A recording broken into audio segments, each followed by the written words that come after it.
This morning on the road to election 2012, there are some questions on a few signposts that we want to answer. The MPP's presidential candidate has been outlining the numbers behind his expanded basic education program. Has he convinced the doubters, or was he just running in circles? There are questions about, while the president is on his thank you tour, whether or not he should take up the opportunity and participate in the IEA encounters and the IEA debate. And Dr. Indum of the PPP is challenging his contemporary candidates, his colleague candidates, I beg your pardon, to a test of competence and corruption. Should we perhaps push the other candidates to take up that test as well? This morning as well, we want to answer a few questions about the judgment debt saga.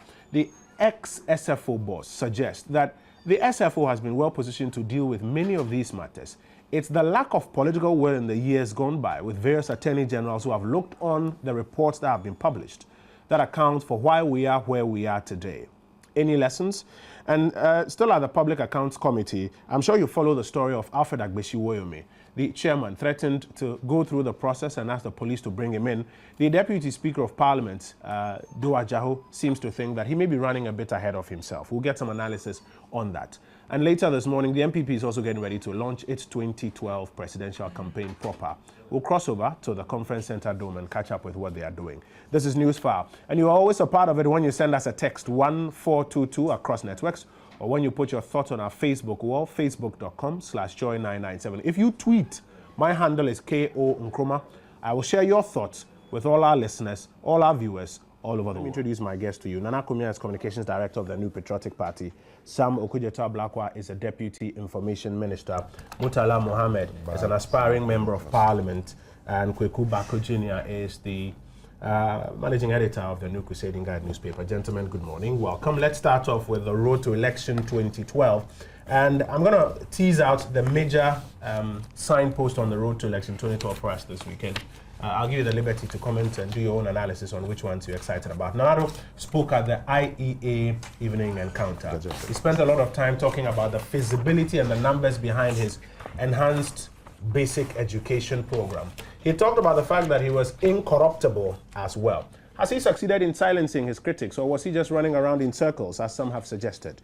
The president has also picked up nomination forms for the extraordinary Congress of the NDC, slated for the end of this month, during which he's expected to be confirmed as the party's presidential candidate for the 2012 elections. But there are questions about whether or not at this stage he should actually take up the new opportunity available and participate in the IEA encounters. While you tell us what you think, my guest will be commenting on that.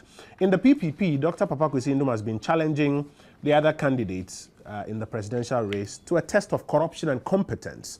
And still on the political terrain, a number of NDC heavyweights have lost their bid to run for the parliamentary seat of their constituencies on the ticket of their parties. A sign of things to come, or just the ordinary character of politics, where you win some, you lose some. Sam, perhaps I will start with you on the road to election 2012. Well, thank you, Kojo, and a warm good morning to all our listeners and viewers. I'll begin with the IEA debate. This evening encounter hosted the flag bearer of the New Patriotic Party, Nana Addo Akufo-Addo. In terms of the soft issues, I observe that he tried to respond to issues which have been raised about his reputation in terms of his handlers, how his handlers have tried to position him for this particular campaign. If you read Dr. Arthur Kennedy's book and read articles from other insiders of the New Patriotic Party, they seem to hold a view that some of the things that the New Patriotic Party got wrong was the posture of their flag bearer in terms of his public appearances, how he spoke. People seem to think that he's not audible when he speaks. He cannot be heard. Others think he's too formal. He He seems to love his Western suit and tie too much. And I remember reading Kwesi Enin also saying that he had advised that he should have gotten a bit casual in the last election. So you notice that in terms of the soft issues, all these things played out, where he tried to take his time, he tried to be more audible, he chose to be smart casual without a tie, and try to stand up and take the questions and stand at all times, so that he's seen to be less arrogant and somebody who is willing to be on the job. As communication people, we know that these are all important aspects. Many people think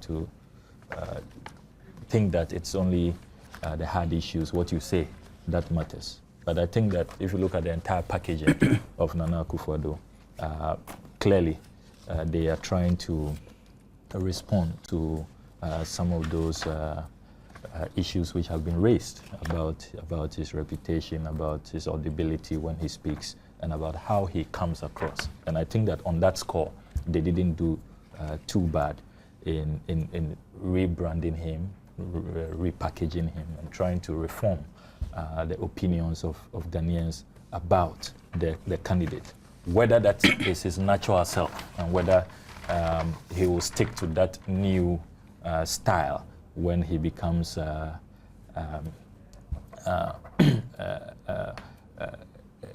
president in the future.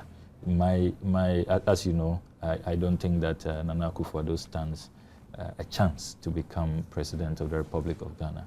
But if and when, maybe if it's after 2020, he's given the chance, whether he will stick to the new style, the new package being offered Ghanaians, is another thing.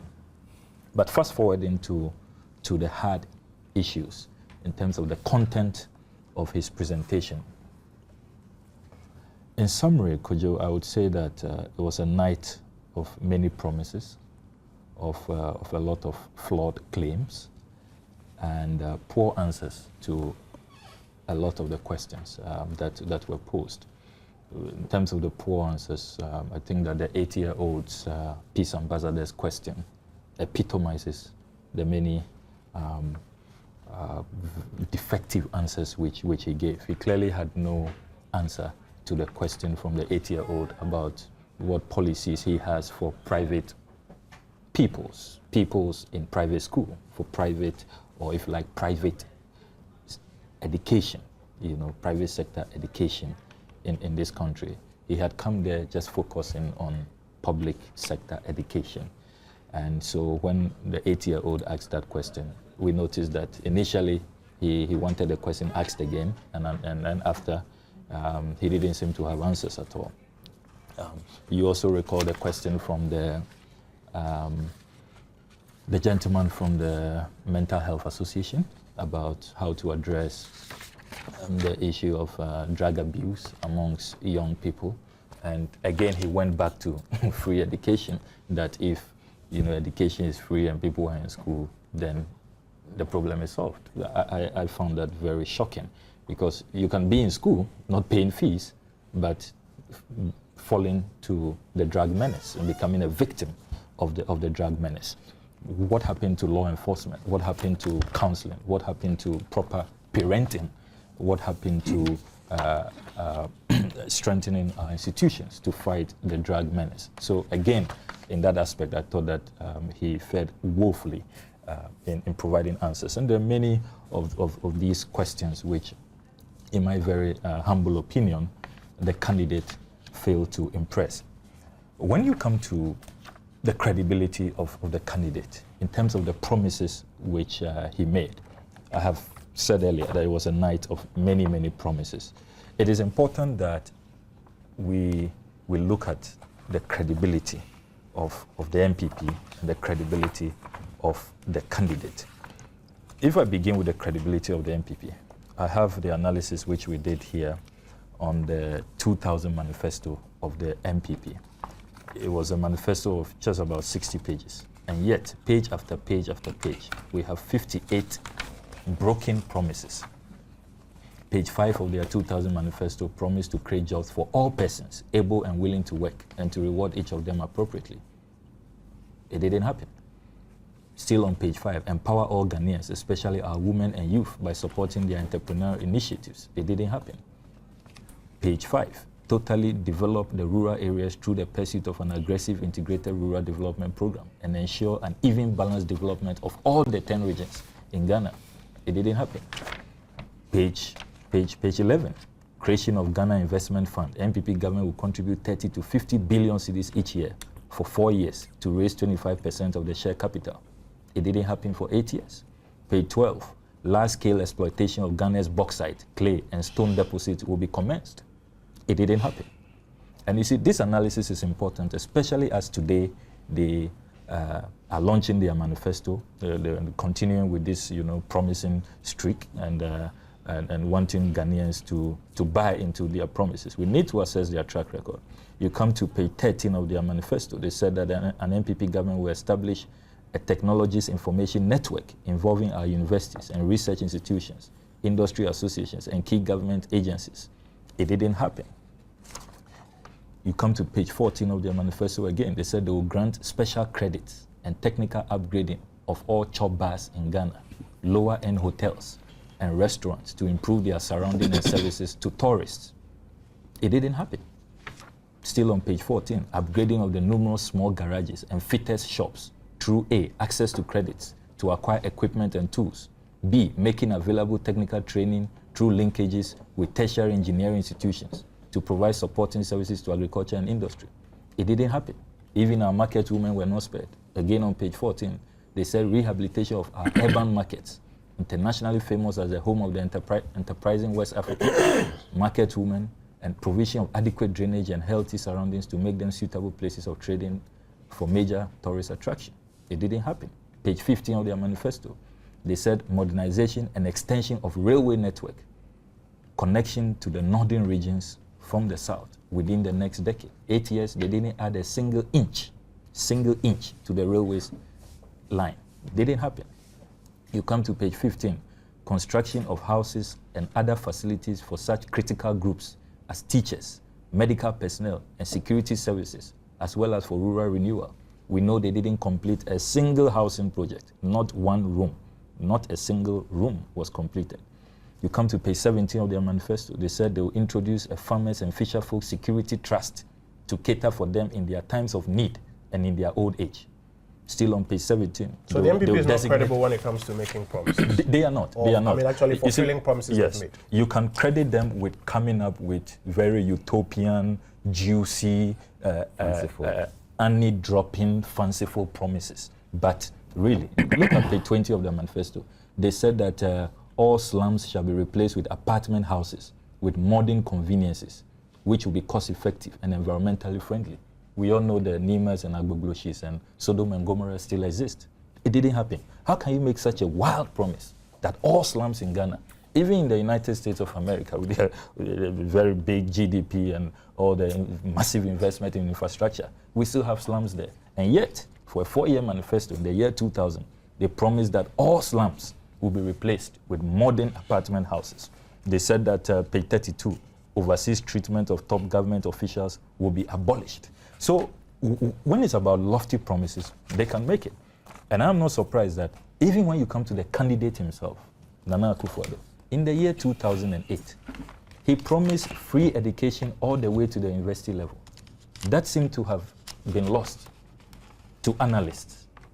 How is it that by 2012, that promise has shrunk? Now it's not up to free university, but it's free senior high school. Will it be that by 2016, it will shrink further to free junior high school, and then by 2020, shrink to free kindergarten? So we need to even assess the candidate in terms of promises he made in 2008. You remember that he gained the reputation of becoming the 1 billion candidate. Anytime he went on location and saw a problem, he threw 1 billion at it. He met fisher folks, he said, I'll set up a 1 billion fund for you. He met farmers, 1 billion fund. He met the people at Swami Magazine. He said he'll set up a 1 billion, fund to revive the artisan industry in this country. So it's important that as we discuss the many promises that Nana Akufo-Addo put out, we look at the issue of credibility of the party, credibility of the candidate. And also you look at ability to follow through, even after you have attempted to implement. For example, they claim they made basic education free in this country. Was it really free? That is an insult to Ghanaians. Basic education is not free in Ghana. So if you are premising your free senior high school on such a faulty foundation, that because you made basic education free, you will make senior high school free, then Ghanaians will say, no, please spare us. Because if that is the kind of free system you are going to introduce, then you just spare us all of that rhetoric. Because the average bill, and I brought some of the bills here, 136 Ghana cedis, 140 Ghana cedis. Peoples are paying at the basic level. They are paying printing fees, examination fees, PTA levies, sports levies, and all of that. You can't say that because you introduced 3 cedis capitation grant for the whole year, you made basic education free. Then you come to when they extended senior high school from 3 years to 4 years. There was a big crisis in this country because by the time first years had to go to school, had to be admitted, you know that the third years who will have graduated and so space will have been created had to stay on. So there was no space for first years. So they just announced extension up to 4 years and we had crisis. Charles was angry, parents were stranded, they were angry. It had to take Professor Mills, God bless his soul, to implement an emergency construction project within the senior high schools to construct 672 dormitories and classroom blocks. So even when they attempt to implement, and that is why I have argued that this free senior high school promise put the cart before the horse, because I would have thought that he would have addressed the issue of access of infrastructure, because you cannot have a country where you have more than 4,000 schools under trees when all the education sector performance reports indicate that we don't have adequate classrooms at the junior high school, at the senior high school. And then you are going to announce free. Meanwhile, the trend analysis in education shows that anytime there is a single intervention in the education sector, enrollments shoot up astronomically. When President Kufuor introduced the free school feeding program, though it covered only 9% of people, enrollment shot up, almost doubled. When he introduced the free mass transport, the capitation grant, enrollment shot up. When Professor Mills introduced the free uniforms, free exercise books, the 66,000 free computers, enrollment shot up. So the trend analysis reveals that anytime you announce an intervention in education, whatever level, be it at the basic level or the senior high school level, enrollments shoot up. So why don't you focus on going by the model that the current government has embarked upon? So that the current government is saying that, look, the problem with our education is quality and access first before cost. Really, because a lot of the items are already subsidized. We run a heavily subsidized education. And I'll come to his GDP analysis. Very flawed. A lot of the figures he put out there, wrong. Japan never spent 21.4% of their GDP on education in 1960. I have all the UN data here. We'll come to that.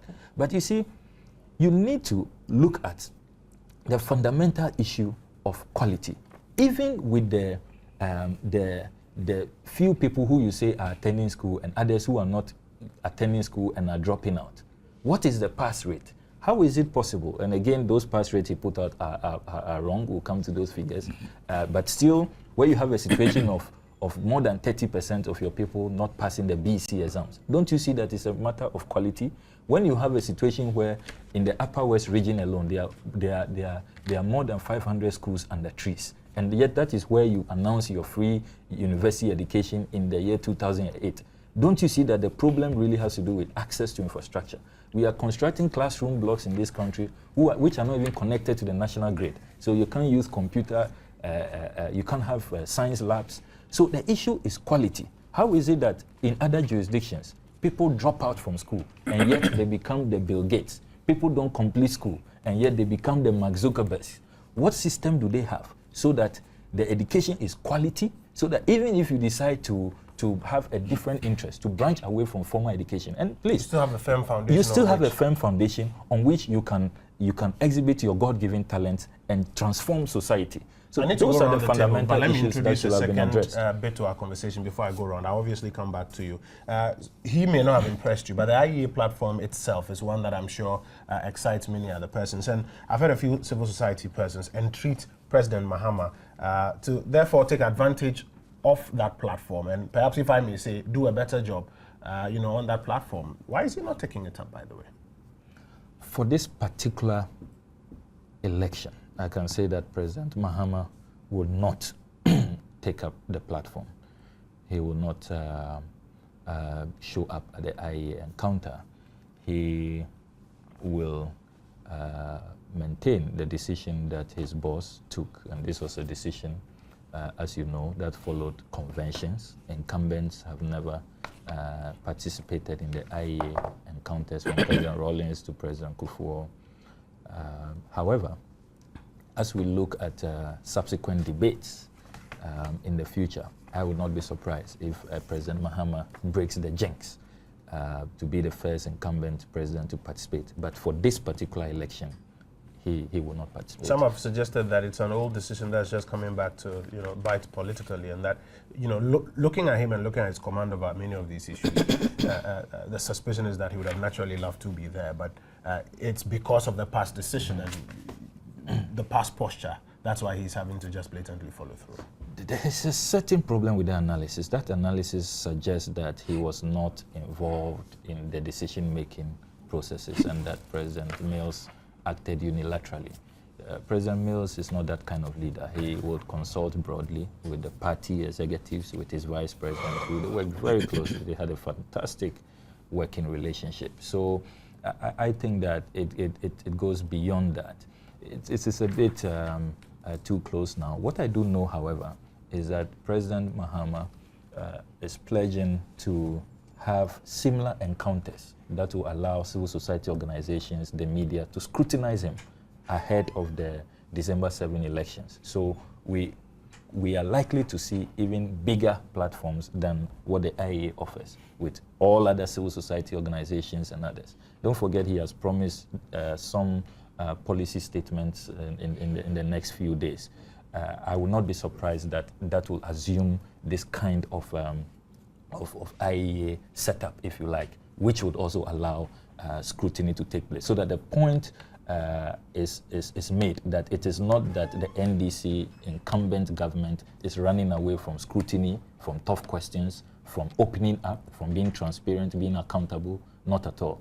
Even before this IEA encounter, President Mills was the first to create similar encounters with his media, 7 January media encounters. But if President Mahama is going to avail himself to a platform like this, why not just do it as part of the IEA one, so that we strengthen the convention we're building as a nation?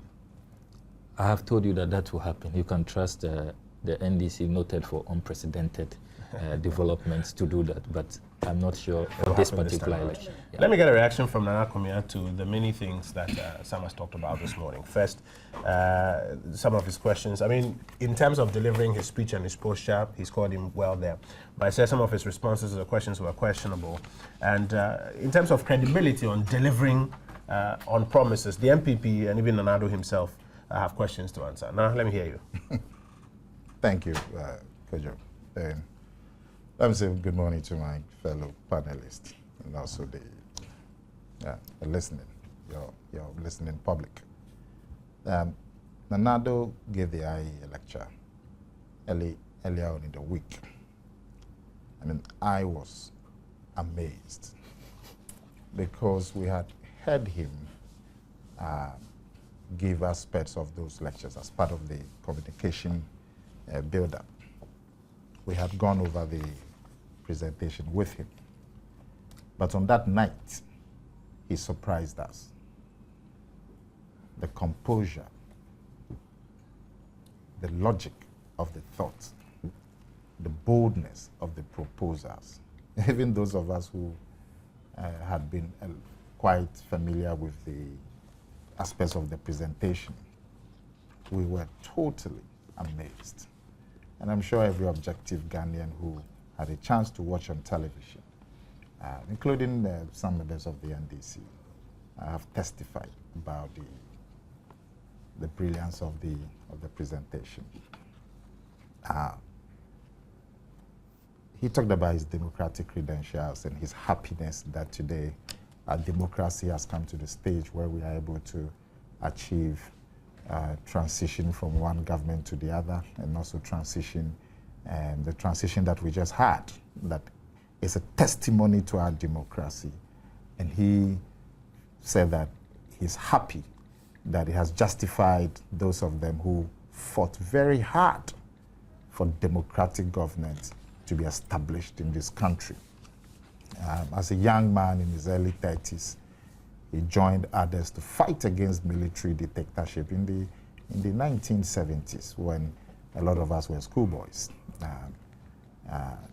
forming organizations to fight for human rights, to defend human rights in brutal military dictatorships as we had in this country. Talked about his service to people as a lawyer. Many cases of human rights abuses, people's properties taken unfairly. He did several of those cases pro bono. And a lot of the cases that Nana Addo has done over the years as a lawyer are quoted and become part of the legal history of this country. And you would find them in virtually every credible law textbook. He also talked about his activism, not just on the political front, to restore democratic rights to the people of this country, to protect the human rights of Ghanaians. He also talked about his activism for press and media freedom, because freedom of speech really is the basic freedom from which activates all the other freedoms that we have.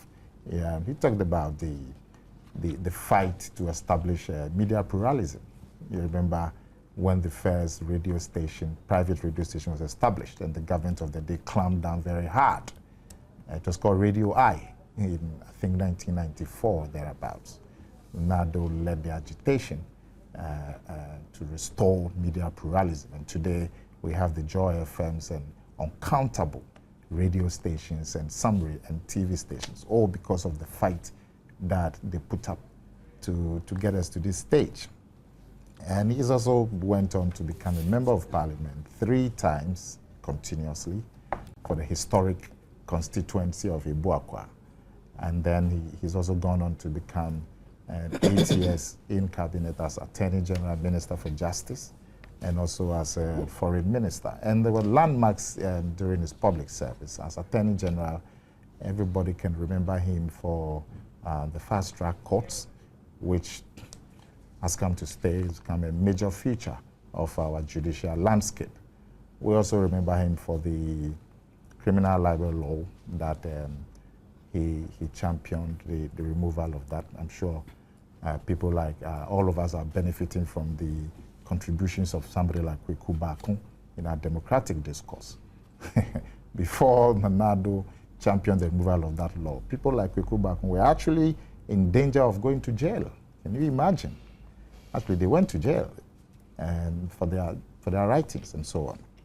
Today, we have that freedom. And Nanado, as Attorney General, was the one who championed the removal of that law that sent journalists to jail. As Foreign Minister, we all remember the profile of Ghana during the time that he served as Foreign Minister. He culminated it by chairing the United Nations Security Council at a time when they were discussing very crucial security issues. To interrupt you, Nana, but I'm sure his CV is well known. The question is, in terms of the policy outline that he gave, in terms of his answers to the questions, in terms of the credibility of his policies and even his party to deliver on policy promises, did he or is he scoring that well? Well, I'll just come to that shortly. Now, in terms of his business, he's not just a politician and a legal luminary. In terms of business, he's also excelled. He brought DHL, the courier service, the world-famous DHL, into this country. He brought Mobitel, the company that first introduced mobile phone technology and mobile phone service. So I just took these few minutes to show you how rounded the man is. how rich his background is, how diverse his experience is. And this is what he would offer when it comes into the leadership of the country. Samuel Kujato said, oh, Nado, you have no chance at all. But yet when he was talking about Nana, he said when he becomes president. So he himself, in his own mind, he doesn't know what he wants to think. I gave him a year, 2020. He said that when he becomes president. After and yet 2020. In the same sentence, he says that he will never become president. So you could see clearly that in Sami's own mind, he hasn't sorted himself out as to what he wants from Nana Addo. But it's very clear that somebody like Sami would be very happy with a Nana Addo leadership of the country. You see, the times that we live in, Kojo, it calls for extraordinary leadership. The poverty of our people in this country, it's so urgent that you need leadership with a sense of urgency. Our problems are so daunting, and they don't need to be. You don't have to go far. You find rubbish lying on the streets of the capital city. Yet there are people who are being paid to ensure that rubbish doesn't lie on the streets. Yet you have them. Even when the rubbish is being collected and transported, the way it is being transported, they drop on the streets. These are not the most demanding task of leadership. And yet these are the problems that confront our people on a daily basis. As we speak, gas, domestic cooking gas. People have been queuing, spending days looking for gas. And it's been going on for weeks. I haven't heard any government official even acknowledging the issue, much less propose some solution. And this is not the first time that the people of this country have been subjected to this deprivation of not having gas to cook. So people have to go back to using firewood and further degrade our environment. Basic things. There's clear leadership failure. Yesterday or 2 days ago, I heard a very important leader in Ghanaian business talking clearly about leadership failure. So the times that we are in calls for a certain urgent leadership. Not the kind of laid-back stuff that we've had that is taking us nowhere. And Nana Addo is the best place, looking at his record, looking at his history, to provide that leadership. And look at the speech that he gave. There are revolutionary things, particularly the education bit. We're told that his style has changed, and he dresses his coat and tie. Indeed, one of the complaints that have been coming from even the NPP itself is that Nana Addo sometimes dresses too casually, that is too fond of T-shirts and canvas and so on. So today I'm being told that he had a problem with coat and tie. He was himself at the lecture. He was nobody else. He spoke the way he normally spoke. He didn't do anything extraordinary. He was just himself. And if anybody thought that he had changed to accommodate some other perception, then that person doesn't know Nana Addo well. Now, look at the other things that have been said. That he had no answer to the issue on private schools benefiting from the free secondary school. And then the question on drug abuse. His answer was brilliant. His answer was just brilliant. The policy, it's primarily to benefit public schools, public institutions. But you recognize that private schools also play a role.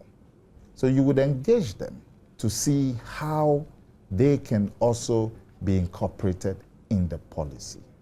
Because you are using public money. So your primary focus is public schools. All the policies that we've had regarding schools,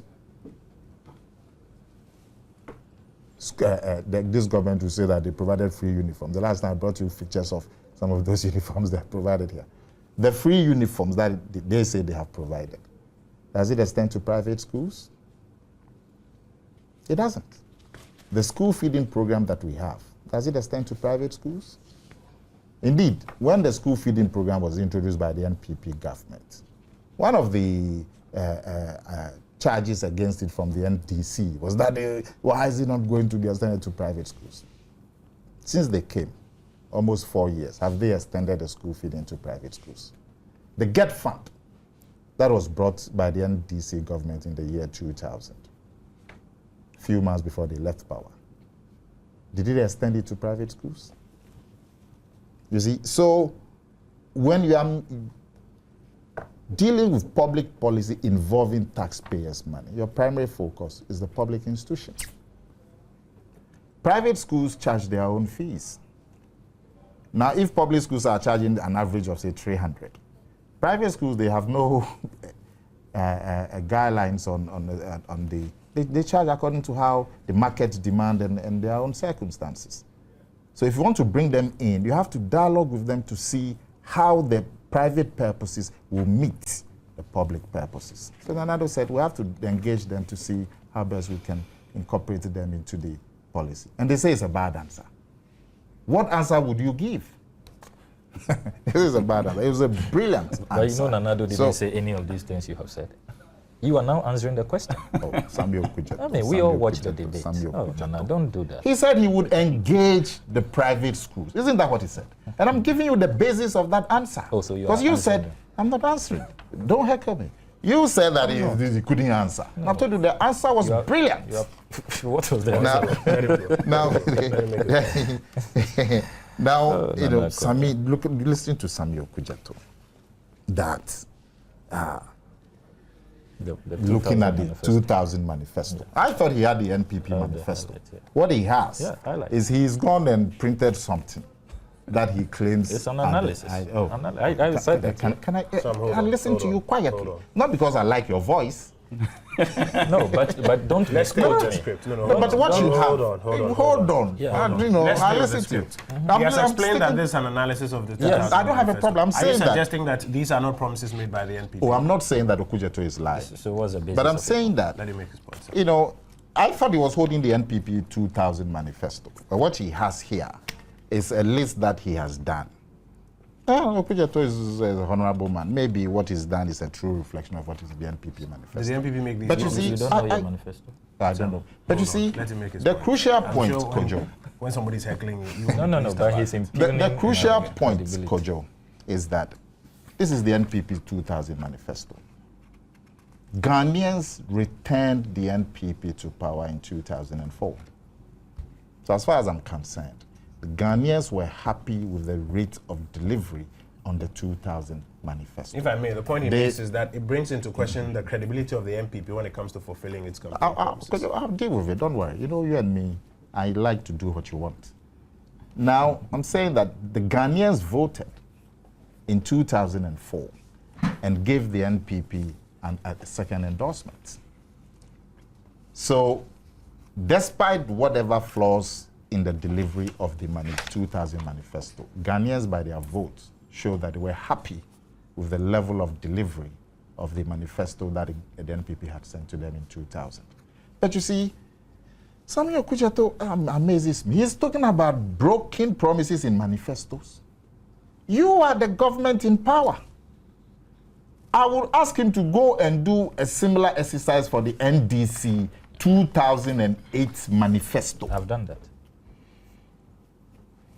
Just do that. I thought he was going to do that. Then we can say, oh, Samuel Kujato is being objective for, these days. But look at what he's done. I'll email you a copy. Yeah, he's going to email me a copy. I've done that. He's going to email me. But you see, the NDC manifesto, the existing manifesto, not some this manifesto is 12 years old.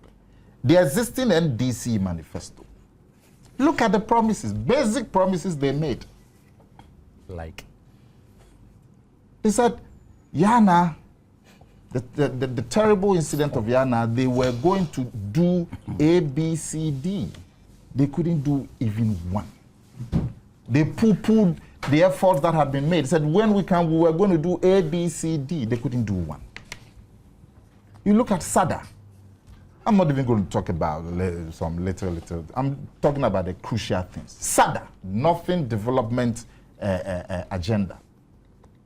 That they said we would put $200 million as initial capital. We would put $100 million every year. Took them 2 years to just set up the board. And you are coming to sit here to talk about. They said, we'll NHIS, we'll do one-time premium. Quick question, and I hate to this, but quick question. Does the fact that they've also failed on some of their manifesto promises necessarily answer your question of credibility in fulfilling promises? No, what I'm saying to you, Kojo, the point is that you put the manifesto, you are able to do some, you are not able to do some. That's the point. And if you look through the NDC manifesto in 1996, you would find some of the stuff that they could not do. Same with their manifesto. So it runs through. And I'm saying that as he was going to bring the NPP manifesto for 2000, I thought he would bring the NDC, you do a similar exercise for the NDC manifesto. One-time premium, NHIs, hey, made a lot of noise. Almost 4 years into the government, the full term of the government. So when you're talking about manifesto and so they couldn't do the manifesto, so they don't have credibility. Have you looked at your own manifesto and your own record? Now, the education, which really is the meat of Nana Addo's presentation. I mean, Kojo talked about access. This policy is what is going to give access to education by our young people. As we sit here, Kojo, out of the number who go to primary school, they go to BEC, they take an exam, the BEC. About half the Ghanaian children who sit for the BEC are not able to go to secondary school. They are not. And even the pass rate has deteriorated over the last 3.5 years since the NDC came to power. I think I had the rates here. In 2008, the pass rate was about 62%. Last year, the pass rate for BEC was just about 40%. That's wrong. Last year, the pass rate for BEC was just about 40%. You know, so what was the pass rate? It is falling. Yeah, let me give it to you here. In 2005, the pass rate for BEC was 62%. In 2006, it was 62%. In 2007, it was 61%. In 2008, 62%. So from 2005 to the 4 years, the pass rate consistently above 60%. 2009, it dropped from 62 to 50%. 2010, it dropped to 49%. And last year, it dropped further. No. So no. Last year, let me give you the current stat. He stopped at, let me continue. Can I? Let me finish. 2009, it was 62.40%. 2010, 78.95%. We went back 78%. And last year, it was 58.44%. That is so it. Last year, the rate is worse than 2008. Yes, but you see, yes, also decline, no but problem. it is not 40%. No problem. Okay, no problem. You see, you have to these are 20 minutes. Yeah, these are figures that we can always check. But I'm saying to you that it's been getting worse consistently over the last 3 years, the pass rate for BEC. As for the senior secondary school, the best result was last year as a direct result of the 4-year secondary school program that the NDC introduced. That was the first batch of the 4-year to graduate. Their results were spectacular compared to the 3-year. So, like I'm saying, about half Ghanaian children, about 150,000 children, drop out of school at BEC. At that age, they are 15, 16. They are not ready for the world of work. The body and mind, they don't have much education, so they fall onto the streets to sell imported chewing gum. And so this policy, if successful, this policy will do what? 2 things. It is going to make secondary school free. So that burden will be taken off, and poor families are those who will benefit, so that they will then have some extra money to invest in some other things that will raise the welfare of the poor families. Number two, I need to go to other persons around. Number two, it is going to remove the termination of basic education at BEC, which drops an average of 150,000 Ghanaian children every year. It is going to remove that loophole, that abyss that they fall through by extending basic education to secondary school, so that by the time the Ghanaian child finishes basic school, he has had secondary level. So the quality of the Ghanaian child would be increased. At that age, 19, 20, he'll be ready for the world of work. In terms of training of the mind, he would have had secondary school training. This is what Nana Addo proposes to Let me read comments coming through. Lord from Tamale says, Nana Addo's encounter with the IEA has proved to Ghanaians that he has a vision and he can lead the country to the promised land. Emmanuel says, Nana has a vision for Ghana and that's it, he can do it. Salman from Ejira says, his avoidance of the question on drug menace in Ghana was a complete disappointment to we, the youth of Ghana. He should come again. Mutala, let me hear you. First and foremost, Kojo, I would want to look at Nana Addo's presentation in different perspectives because several issues were raised. I would want to look at it in the perspective of corruption because he indicated to everybody in this country that he is incorruptible. But before I do that, Nana Akumia said that why when we came to power we did not make the school feeding extended to private schools. I thought that that should be the answer of the MPP because they've always created the impression to everybody in Ghana that they are so much concerned about the private sector. And I thought for a political party, serious political party, to come out with a very huge and daring policy like extending or making free education, SHS, senior high school free, at least they would have taken into consideration the private sector. Nana didn't say that it's going to be made for some section of Ghanaian children. He said Ghanaian children, whether they are in the private institutions or they are in the public institutions. So before you even come up with such a policy, you should have thought through that policy, taking into consideration that huge numbers of Ghanaian children are in the private schools. What mechanisms are you putting in place in this particular policy to be given to them? The reason why we haven't extended the free school feeding and the free uniform to the private school, that is the very reason why we are not saying we would make free, what we call it, SHS free, because we are so much concerned about those constraints, and it's important. I would want to look at certain points, because Okujetu mentioned about the fact that it was an attempt, more or less, for Nana to project to the people of this country that he's a different person altogether. Nana Akumia discounted that for him. He didn't think that it was a special thing that was done. Nana was himself. Well, let's take it. But I have a minutes of the MPP. And this one was on the 19th of October, 2000. But I'm not going to that. I'm going to this one. This one was on the 23rd of April, 2008. Members who were at that meeting were Mr. Jacob Chebilamte, Chairman, Dr. Kofi K. Apraku, Brigadier Joseph Ode, Mr. Victor Newman, Mr. John Boedu, Mr. Damboche, Mr. Lord Comey, Mr. Asare Ochiridako, Mr. Kwame Addo Akufu, Mr. Atake Kennedy, Mr. Kobna E. Ajapong, Mr. Yaboabina Samoa, and Mr. Prince Abuaji. I'm not going to read the entire minutes, but the minutes was signed by Mr. Jacob Chebilamte as the chairman. But I want to read something. It is indicated here, Nana Akufo-Addo's strengths. They said that the individual language that he speaks should be listed in the SWOT rather than just stating, I guess, the SWOT analysis of what they were doing. Multilingual, the fact that he was born and raised in Accra and speaks Ga is also a strength. His wife is also half a Ga and half Dame. Nana five C's, that is 5, if you like, strengths, if you like, namely courage, commitment, competence, compassion, and confidence should always be linked together. A SWOT analysis is also to be done for the spouses of the presidential candidate. Now let's look at his weakness, which the MPP consistently have refused to admit, even though in their meetings they've agreed that they are very strong weaknesses, if you like, or weaknesses of Nana Akufo-Addo. That the following are they said Nana Akufo-Addo's weaknesses. The following are to be added to his weaknesses. He dressed badly. So Okujeto was not even creating something. They themselves admit that. He dressed badly. Two. But I said so. Please, I'm coming. The complaint is that he dresses too casually. Can I finish? No, he doesn't dress coat and tie. You are telling Okujeto that. Oh, okay, sorry. If you are not putting tie, doesn't mean that you dress badly. All right, sorry. In fact, have you ever seen him with a tie? Proceed. He dressed badly, so tie doesn't signify whether you dress neatly or he dressed badly.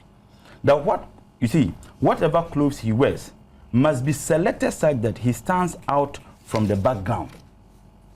Two, he should wear simple shirts that go over the belt.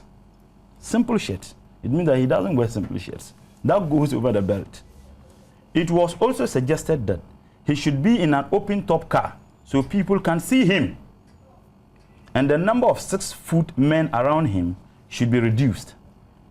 On TV, he looks disinterested when other people are talking. This is a sign of disrespect. He was to be advised to wear a smile on his face in public. It means that he doesn't even wear a smile on his face in public. On radio, his voice is inaudible. So Okujeto indeed was talking about something that the MPP themselves admitted long before the 2008 elections as the weaknesses of Nana Akufo-Addo. Look at what I'll come to that. Look at what he said. Look at what he said at Tamils. John Mahama asked to his strength. However, he lacks courage to speak his mind in public. So they themselves admitted that the current president had some strength, and for which he added to the strength of His Excellency President Mills. But let me also talk briefly on the presentation, because Nana Akufo said he talks about the fact that gas, and he's been talking about it the whole week. NPP, yes, the whole week. I listened to you and Okujeto. Gas, you talked about it on Good Morning Ghana on Friday. You don't know that it's true? Please, I'm not saying it's not true, but I want to point out to you the hypocrisy of the NPP. In that same meeting, they said, look at what they said about the CPP weakness. They invent political corruption in Ghana. CPP, listen. They said the CPP invents political corruption in Ghana. MPP threats, the challenges that we're facing MPP. Look at what they said. Maslock. So it was an admission that Maslock was a complete failure under the MPP. School feeding program. It means that they admitted that there were huge challenges.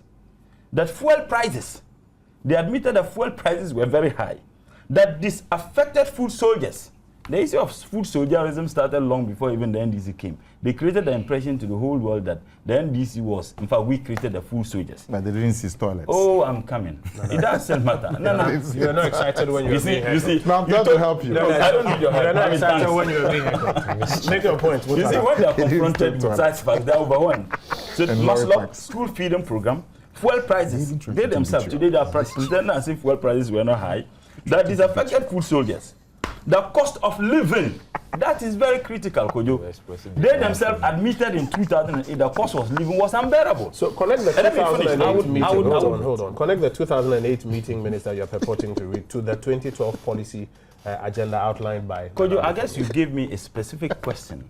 First and foremost, his presentation at the IE and how you can link it with the 2012 elections. So I'm just exposing the hypocrisy. I'll come to that. I guess I'm giving a specific time. Cost of living, they themselves admitted that cost of living was very high. Armed robbery. I guess you are listening. I guess Nana, armed robbery was a huge challenge under the MPP. Crime, aside armed robbery, different kinds of crime. Crime was also a challenge. Perception of corruption.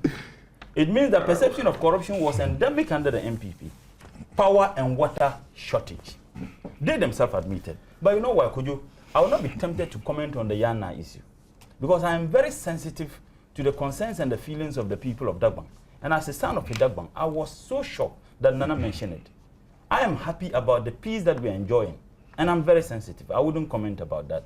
MPP, they care not. They can do anything, even if there is going to be chaos and anarchy, as long as it inures to the benefit. I wouldn't even go there. So, Kojo, this is an admission of the MPP themselves, all the things I've mentioned, that in 2008, these things were real under the NPP. Today, Nana Akufo-Addo would stand and tell the people of this country that things are so bad. But Kojo, let me come to his policy of education.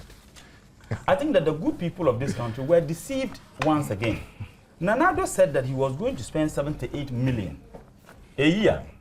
That is absolutely far from the truth. We have 720,000 students now in senior secondary schools. 720,000. And that's why I blame the media, the so-called investigative media. They should have done some investigation From the time Nana Addo did the presentation till now, they should have been telling us. Because this information is there. Go to the Ghana Education Service. You can find this information. The Ministry of Education. 720,000 students. And it costs government an average of 600 Ghana cedis to train every single student a year. Could you multiply 720,000 by 600 Ghana cedis? You are getting 432 million Ghana cedis a year. Yet, Nana Addo told the people of this country that you would spend, it costs 78 million. This calculation I've done excluding tuition. Yet, Nana Addo told the people of this country. Point of order, this information. You said additional cost. Yeah, these are additional costs. Which additional cost? Tell us. No, the fee-free will cost an additional 78 million in the first year. So that is on top of the figure that. So Nana couldn't tell us how much they were going to spend. Instead, he was talking to us about additional cost. Is that what you're telling us? But that the additional cost So of what the, is of the the, cost? of So what the is the policy cost? So what is the cost? of the policy? No, the cost each year. Because if you are telling us additional cost 78 million. I'm saying to you that the figure 78 Yeah. is the cost of the extending the free secondary school. So what is the cost a year? 78 for the first year. And I'm saying it's not true. I have given you. not the total cost. So what is the total cost? Oh, I don't know the total My cost. goodness, We're communication director. working because we're working on the additional cost. If you read the man's statement, he's not talking about the total cost my of education. God. So quote him correctly. Kojo. He's talking about the additional cost. And you know it. You know it. Interjection responded to. Kojo, Proceed. first and foremost, I think that if Nana hadn't responded, it would have been better. He has Let me read what Nana Addo said. I have the speech. The cost of providing free secondary school education, which includes tuition, boarding, feeding, and all the other charges for the 2013 to 2014 academic year, is estimated at 0.1% of our GDP. This translates into some 78 million Ghana Fantastic. cedis. So what is Unquote. Nana telling us? So is this the total cost? Yeah, that's Yes, what that's it's the cost. Feeding, boarding, That's- everything. Man, Nana is, yeah, the Tuition. fees that are paid. Anyway, you go on. I mean, you go on with your own The discussion. good people of this country are listening. No wonder when he appeared before the Hard Talk BBC, he couldn't tell the whole world how much it was going to cost. I think that Ghanaians should be respected.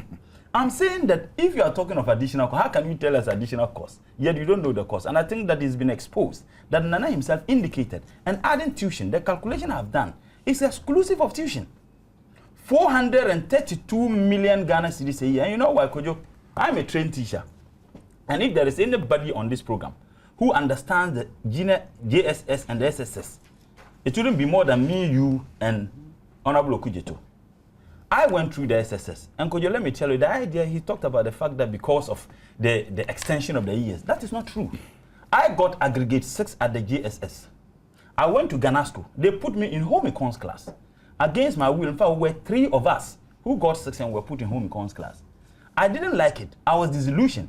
I was able to change in second year, second term to arts class. Kojo, with the arts, I was able to pass. So it is not true that the extension, there are a lot of people who would pass very well, even if it is 2 years. It has to do with ensuring that the needed equipments are provided, ensuring that teachers are motivated, ensuring that the teaching and learning materials are provided at any point in time. So clearly what Nana presented there was a complete deception to the people of this country. What I have calculated excludes tuition.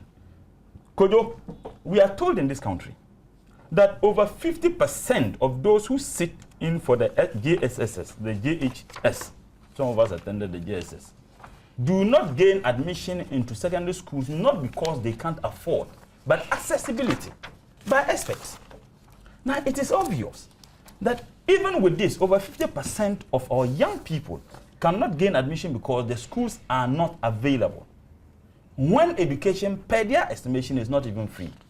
Now, if education becomes free, naturally, more numbers will be engaged in it. But we live in a country where trained teacher-student ratio is nothing to write home about. Have they indicated to us in their policy that long before you even make education free and engage several young people, you should have had adequate trained teachers? Except that they are telling us that the issue of people teaching is an NYEP teacher beneficiaries are things that they are going to be emphasizing on. Now, you haven't even done that. You haven't told us how are you going to extend teacher training colleges? How many teachers training colleges are you going to what? To create? What is going to be the cost for training more teachers so that they can take care of the huge numbers of students who would now be rushing into senior secondary school. You haven't told us that. This is a confused policy. This is not just a confused policy alone, it's a deceit policy, which they think that they can, but I'm not surprised. The same flag bearer boarded Trotro. Someone who has never boarded Trotro in his old age. Boarded Trotro in 2008 because he thinks that that is the only way the people of this country can be convinced. This issue of free education, I think it's an insult to the intelligence of the people of this country. And the earlier they ran away from that, the better. Honorable Okujeto indicated in 2000, they said from basic schools to tertiary institutions. They have moved from that place to this. Yet, the so-called investigative journalists haven't asked. I think that they should be asking such questions. He talked about corruption. I was just Googling to find out what corruption is all about. And Nana Addo is touted as someone who is incorruptible. Nana Addo is, for him, he fights corruption. You don't need to be a president to fight corruption. If Honorable PC Apia had been the NPP's flag bearer and made this statement, I would have given him some credit.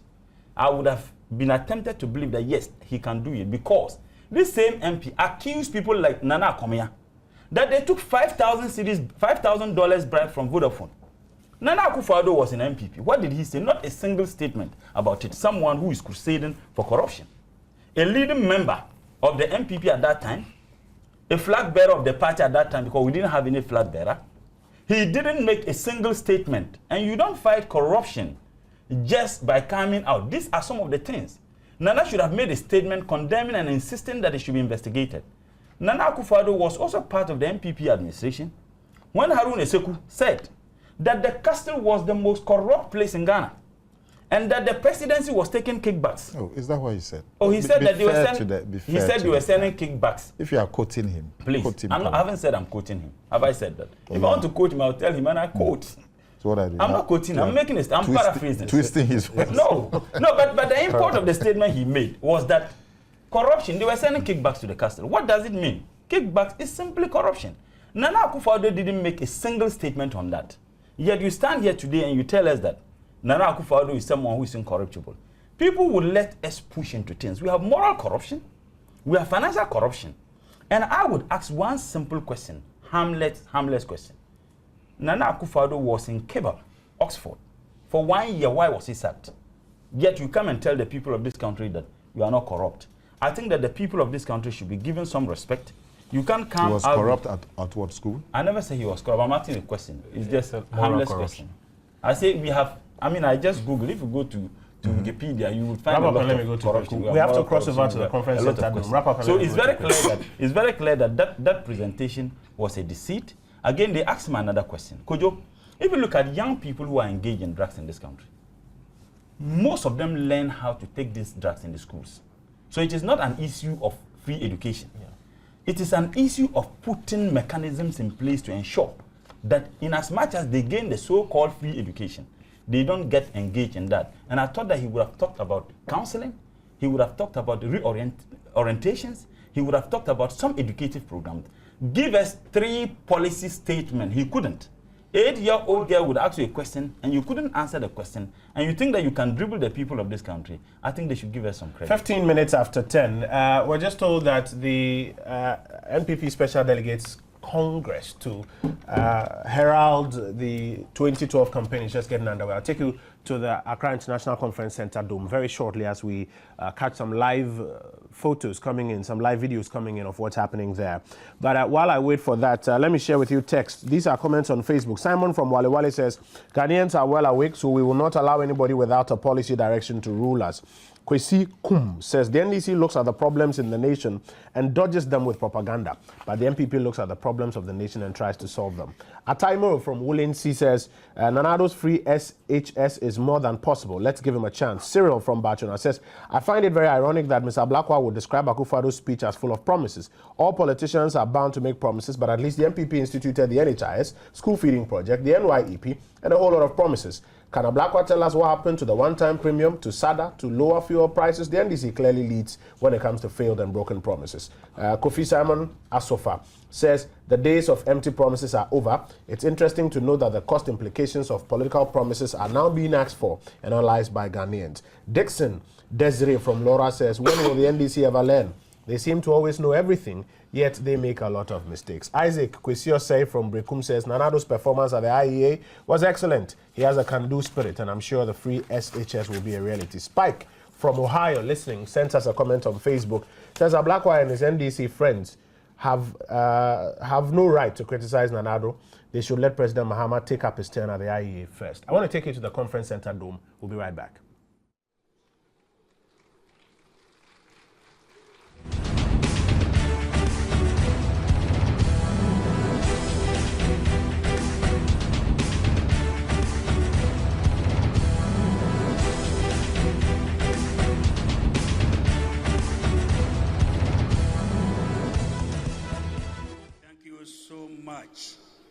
Today, we have gathered here this morning to launch our manifesto.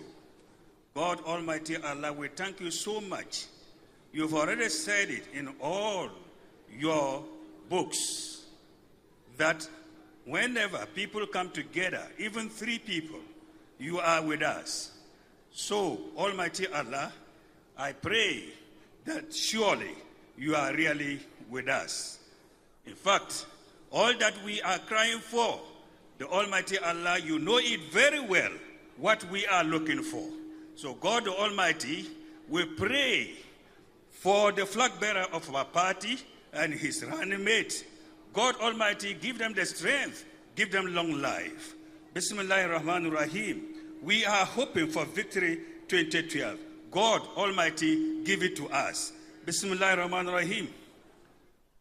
ياسين والقرآن الحكيم إنك لمن المرسلين الله صراط المستقيم تنزيل العزيز الرحيم لتنذير قوما ما أنذر آباؤهم فهم غافلون لقد حق القول على أكثرهم فهم لا يؤمنون إنا جعلنا في أعناقهم أغلالا فهي إلى الأذقان فهم مغماهون بسم الله الرحمن الرحيم الفاتحة الحمد لله رب العالمين الرحمن الرحيم مالك يوم الدين إياك نعبد وإياك نستعين اهدنا صراط المستقيم صراط الذين أنعمت عليهم غير المغضوب عليهم ولا الضالين آمين.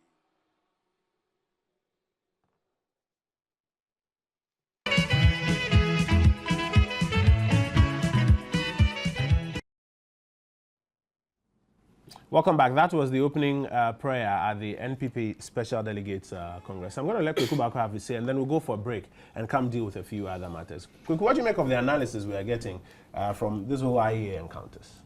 Well, the cynicism, skepticism, and the dismissive attitude from Nana Addo's political opponents, I believe are to be expected. They're predictable, and that's part and parcel of democracy. So I really don't put much value on his known political opponents who have never really had any trust for him and never had any good words to say about him throughout. Yeah? Okujetu said a lot good about the presentation. Said nice things over here. Who told you I was reacting to Okujetu? No, but I said his opponents. He's one of the opponents. Please make your point. We don't have too much time I was today. so quiet when you were talking. Make your point, please. Make So your point. I don't know what is worrying you. I'm sorry. I'm saying those things are to be expected. They are part and parcel of a multi-party democratic dispensation, particularly when we are heading towards an election. I do not expect Akufo-Addo's political opponents to give him any excellent marks relative to his delivery at the IEA platform.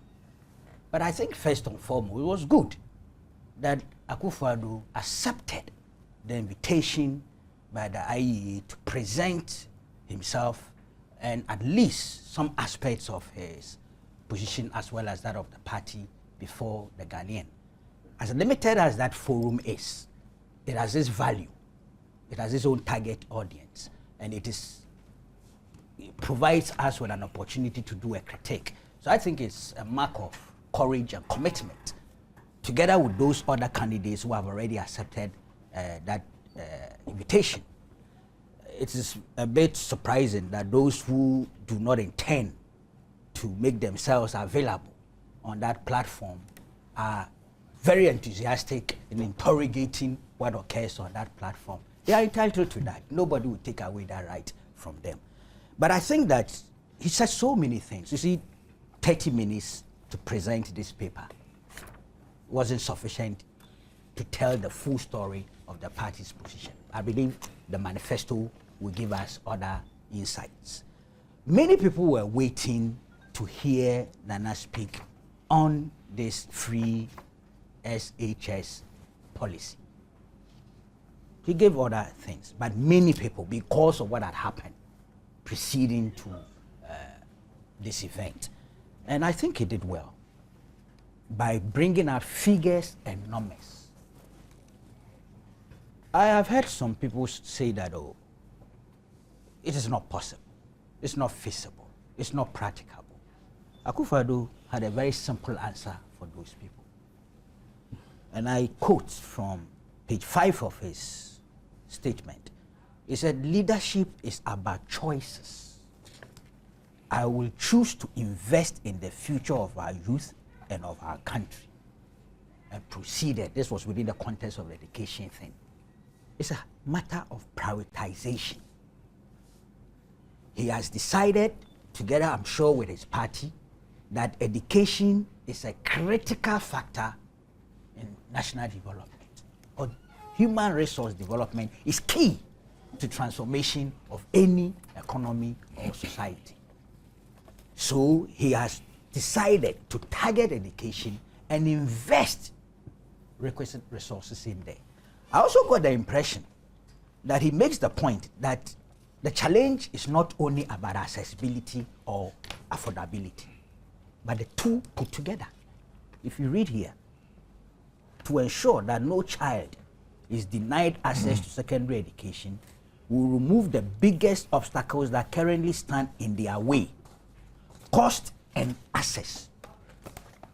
What it means is that accessibility and affordability are not mutually exclusive. They go together in real terms.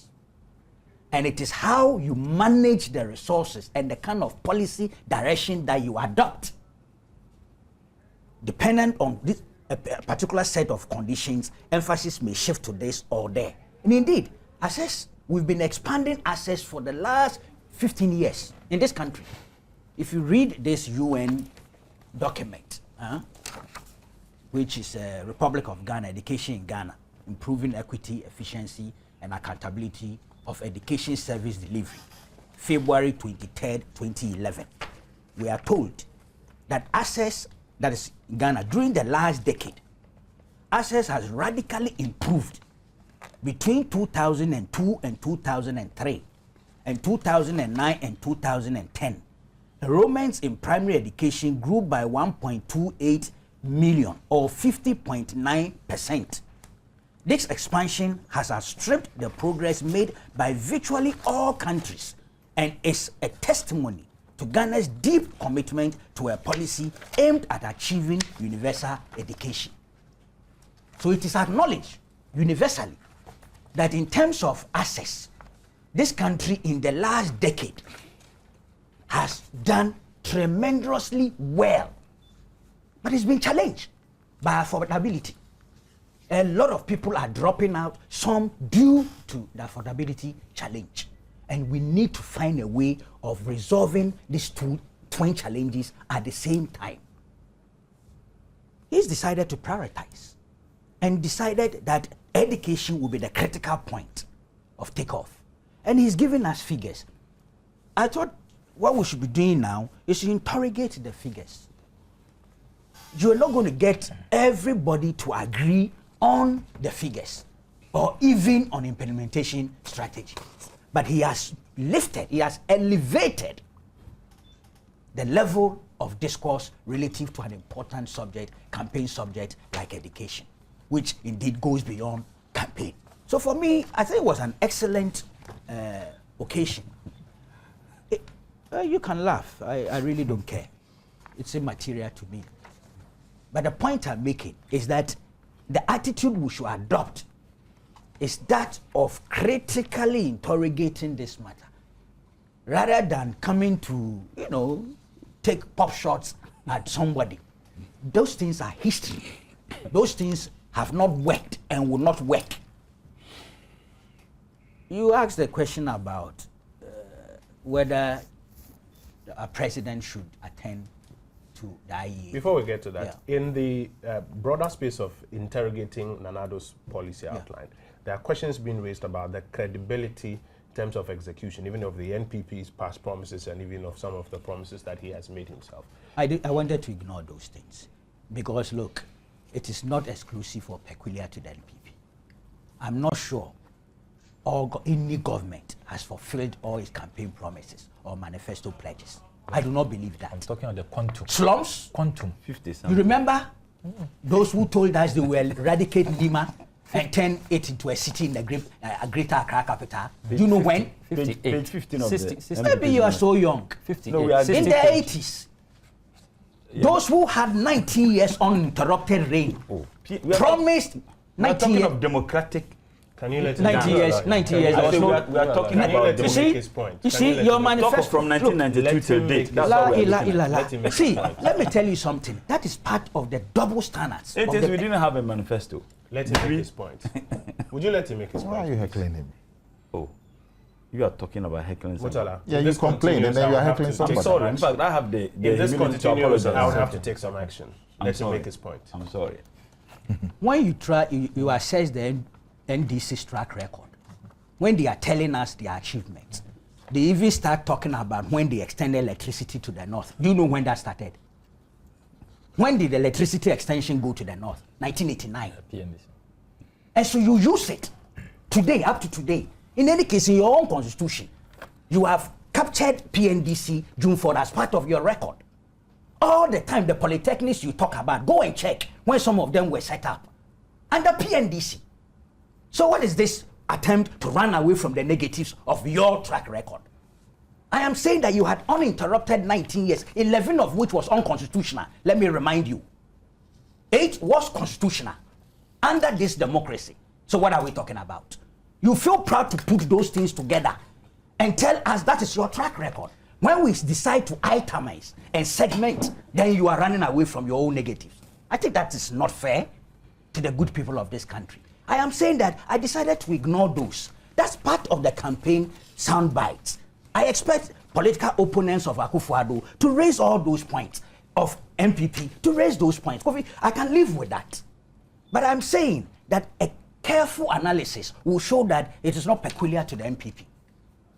And that there are people who have had much more time and more resources at their disposal, and yet did not fulfill also certain interesting promises. One of which is like transforming Nima into a city. They had much more time and resources to have done so. Buko, Nima, Choko, these are recorded. What are we talking about? So I'm not interested in those things. I am saying that every party succeeds in delivering some goods and services to this country. Well, we all knew that the country was HIPIC in 2001. We knew that this country became lower middle income between 2007 and 8, based on the rebasing which we were told recently. We know that. The NPP did not achieve all its objectives, but it was able to turn this country into a lower middle income.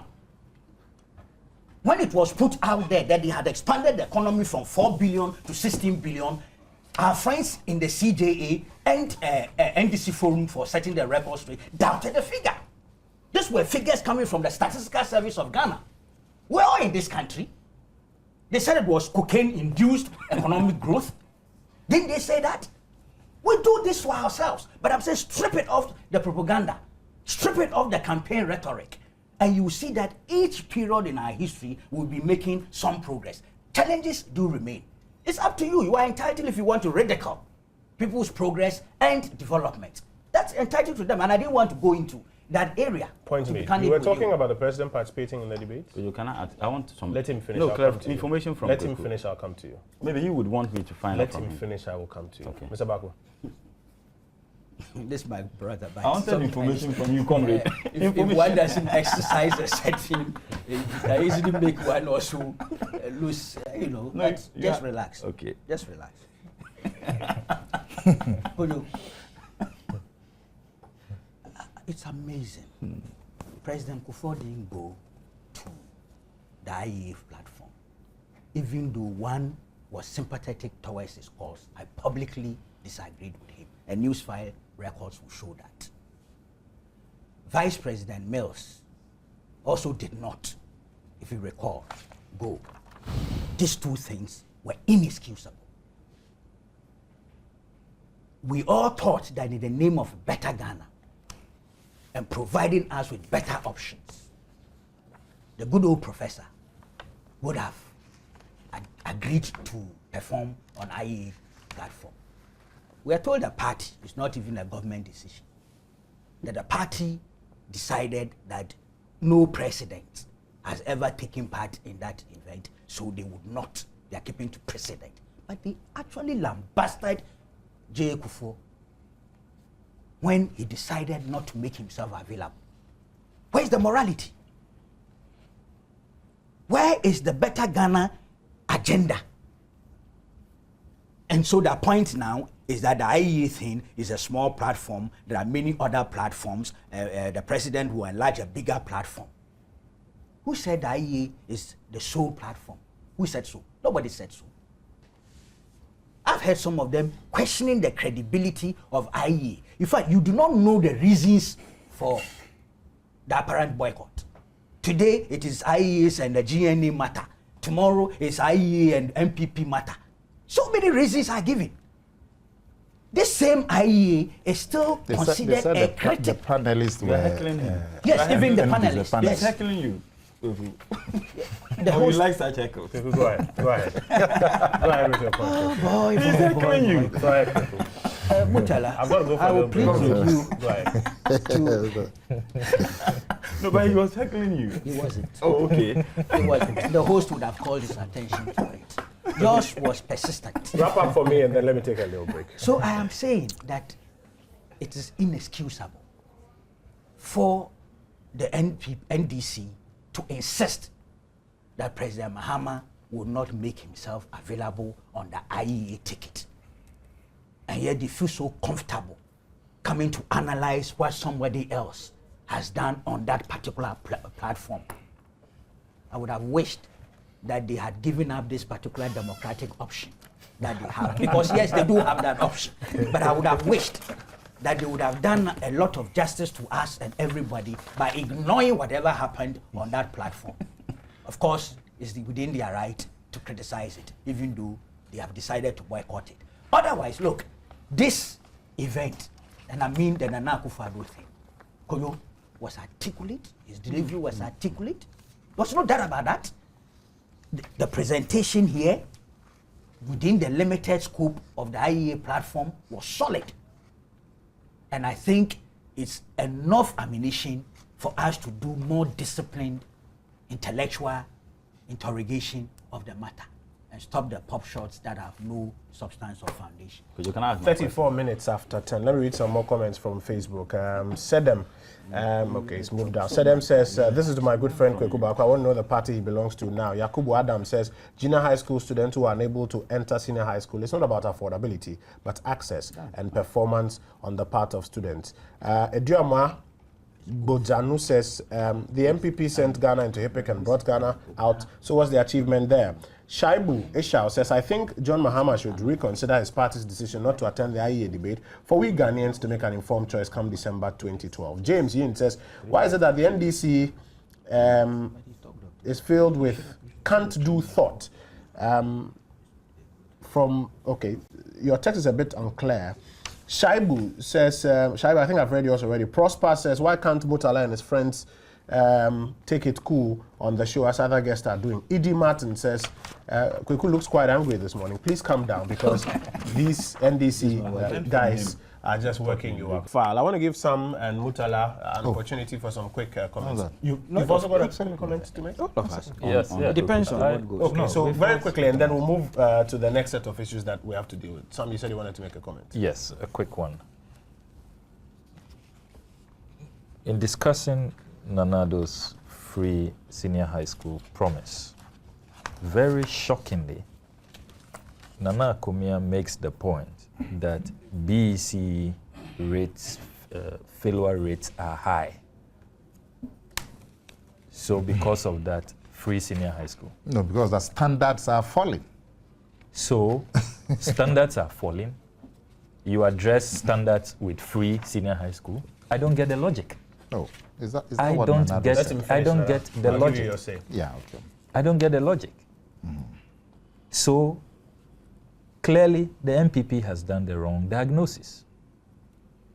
The issue is not, as Nanado puts it, cost and access.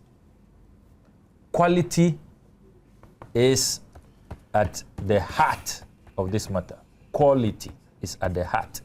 And in all the submissions by Nana Komia, by Nana Akufo-Addo, they are sacrificing quality. Quality first, in my opinion, access before cost, because education in Ghana is already heavily subsidized. Sometimes we spend 30% of our budget on education. Education remains our singular most important cost item. We have prioritized. We spend more on education. And not only this government, successive governments. From Nkrumah's time, education is even free in the north, the three northern regions. They have more items taken up by government. So we already have subsidized education.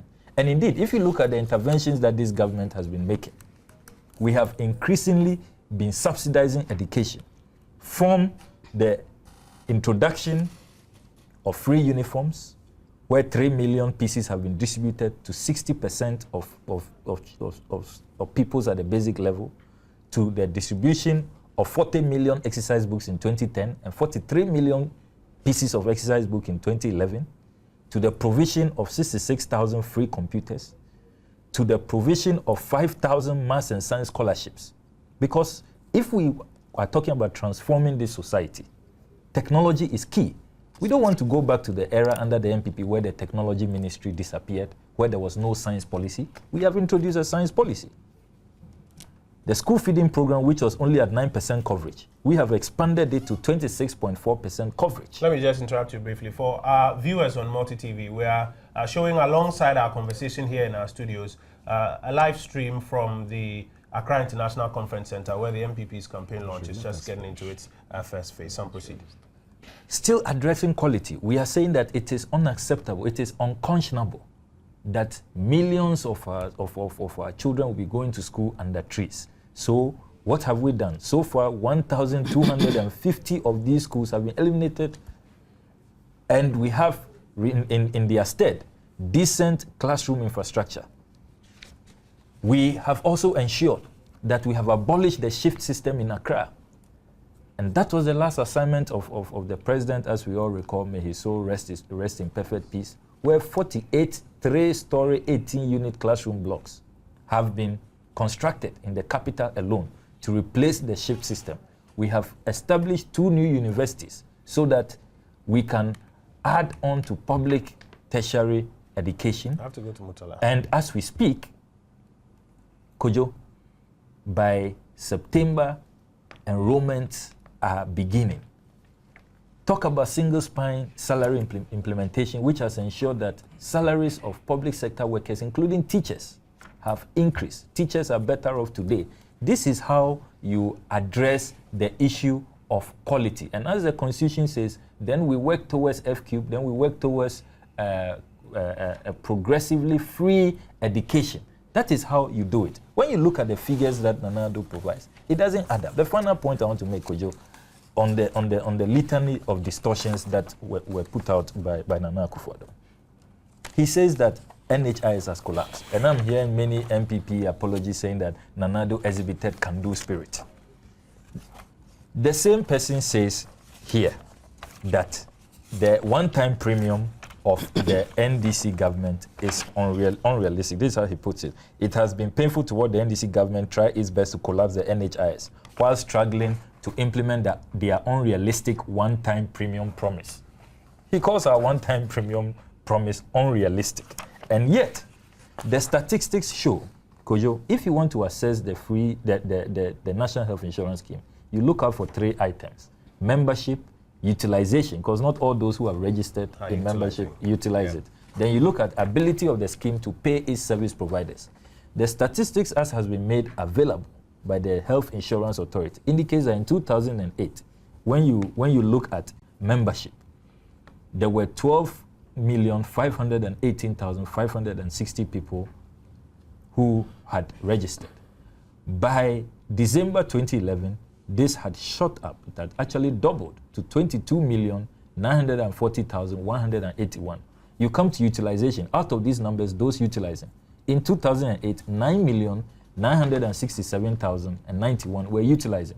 By December 2011, this figure is now 937,677. Then you come to claims payments. Are service providers receiving their due? Is the scheme able to pay the service providers? By 2008, they were paid 198,114,036.40. Now, the claims have shot up, more than tripled, to 550,720,202.40 cedis. So again, the claim by Nana Akufo-Addo that the health insurance has collapsed is a portable force. Let me give you your 5 minutes to have your say. Could you, first and foremost, I was shocked that Nana Akufo-Addo admitted on this program that he doesn't know the cost. That he doesn't know the cost involved in providing the free education. Instead, he talked about the fact that they were making references to additional cost.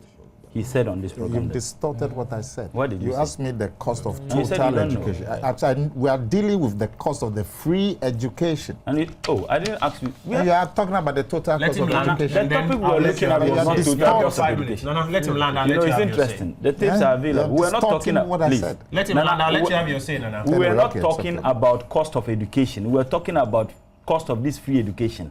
That was what we were discussing. And you said you didn't know. If you knew, when you get your 10, tell us how much it's going to cost.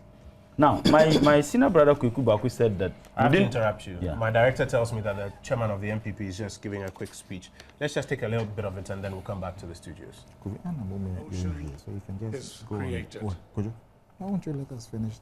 12 o'clock. Sacrifices made not only by those of you in this country, but as we heard from our brothers and sisters from the foreign branches, Ghanaians abroad, and also not just from Ghanaians abroad, but some of the other people who have also been helping us in diverse ways, helping us to strategize and to think through our strategies.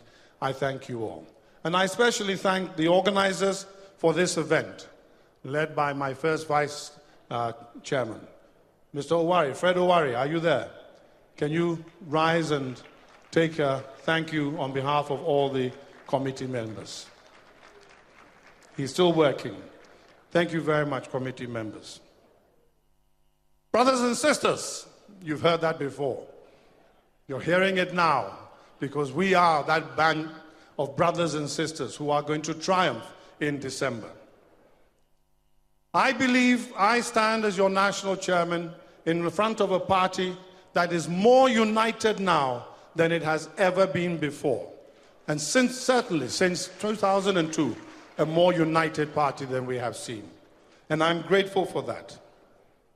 Because it is only by remaining united that we will be able to finish this journey that we have set out upon.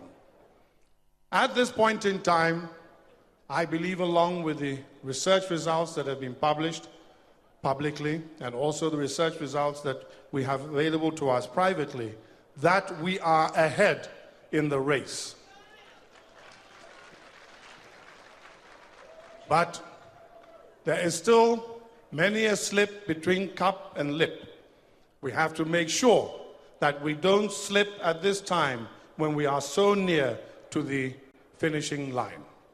And that means we must continue to maintain ourselves in the way that we have so far.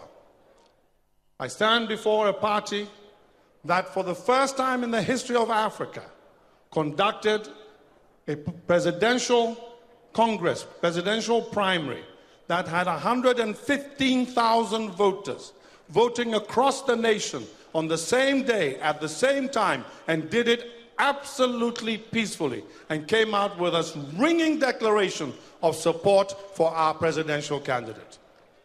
You did it because you were united. You did it because you were together, knowing and feeling that this 2012 was going to be our year. This 2012 was going to be the time to change and change forever. I stand before a party that united so that in almost 230 constituencies on the same day, we held peacefully congresses to elect our parliamentary candidates. I stand before a party that has continued in the main to remain steadfast behind the parliamentary candidates that they elected at those congresses. It is vital that we preserve and maintain this unity. The biggest challenge that we face to a victory in 2012 is the NPP itself. We are the only ones who can trip ourselves before we reach that finishing line. And we can do that if we allow our personal agendas to become more important than our joint agenda. Or if we start feeling that we have won, and so develop a degree of complacency. We must not be complacent. We must realize that the NDC, as disjointed as it is, at odds as it is with itself, having given Ghanaians the worst government in our history, including any and every military government, is still a formidable electoral fighting machine. So we must not take anything for granted. We must make sure that we are still speeding up as we cross that finishing line. Nobody must relax before the finishing line and allow anything untoward to happen. I urge you, in the way and manner in which you have come here, that you continue with this spirit right up until December 31st this year. Be sprinting to the 31st of December. Don't sprint to the 7th. Sprint to the 31st. This is the time, as we said, when after the presidential primaries, we did a national tour with our newly elected presidential candidate. And that tour was dubbed All Hands on Deck. It is time to continue the same refrain, all hands on deck. And this time, more than just all hands on deck, let us all hold tight one to the other. Let us embrace each other, and let us together move towards that finishing line that will rescue our people, our children, our children's children, from this terrible blight they have been facing these last almost 4 years, and bring them new hope, new opportunity, and create a Ghana that is truly prosperous based upon the wealth of our nation. I thank you all for coming. I hope all of those who have come from far will enjoy the opportunity for fraternizing with each other. I want everybody to go from here knowing another from another region, from another constituency, so that we can continue to share our experiences and we can continue to realize that the MPP is bigger than any one of us. And that if all of us, like the ants, work hard, we will build a truly magnificent nest. Let the MPP build it for Ghana. Let us do it for Ghana in December.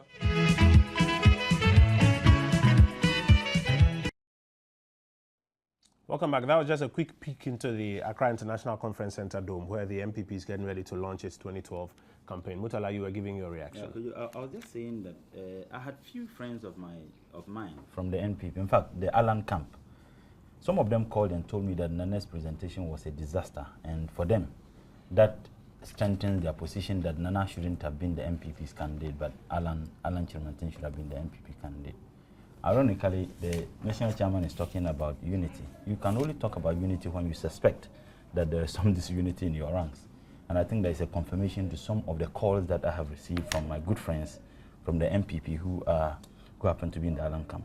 Kweku Baku talked about the fact that Nana did the presentation in 30 minutes, and for him it was a brilliant presentation, and therefore he couldn't have exhausted many issues. I guess 30 minutes is more than enough to talk about a cost of education. And I'm wondering what is more intellectual than pointing out to the people of this country that the figures Nana presented were not only inaccurate, but they were disingenuous. Clearly, Nana should have known that we have about 720,000 this year. And he indicated in his speech, but by 2013, Kojo, you don't expand, you don't increase numbers in education without first and foremost looking at those who are going to teach them. If it is about ensuring that many people fill up our classes, I mean, how many minutes or days will it take any unserious person to add up the numbers of people in our classrooms? But you should have trained teachers first. And it takes an average trained teacher in any of the teacher training colleges not less than 3 years to be trained. If Nana had indicated that these teachers were going to be trained or they would implement this in 2017 or 2016, maybe probably he would have been a bit convincing. Again, Kweku Baku talked about what the PNDC, NDC. I think that he was missing the point completely. MPP in some of their arguments also make references to the Buza Dankwa, to the Progress Party. They made references to that. We have moved from that. Because we are looking at campaign promises.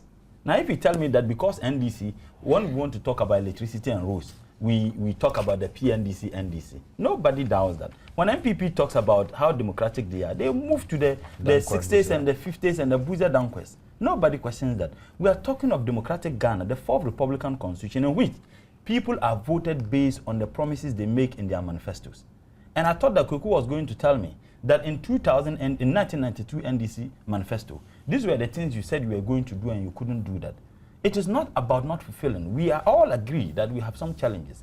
Over 50 campaign promises. And then he talked about NDC said that in the Zongos, why? It was never captured in any of our manifestos. But I am talking about page 15 of the MPP manifesto. That Zongos, Nima, they were going to put up buildings. Even gutters in Nima, they couldn't desal them. They couldn't. And I'm also saying that Nima highway, Nana Akufo-Addo, the flag bearer of the MPP, has indicated time and again that he stays there, he lives in Nima.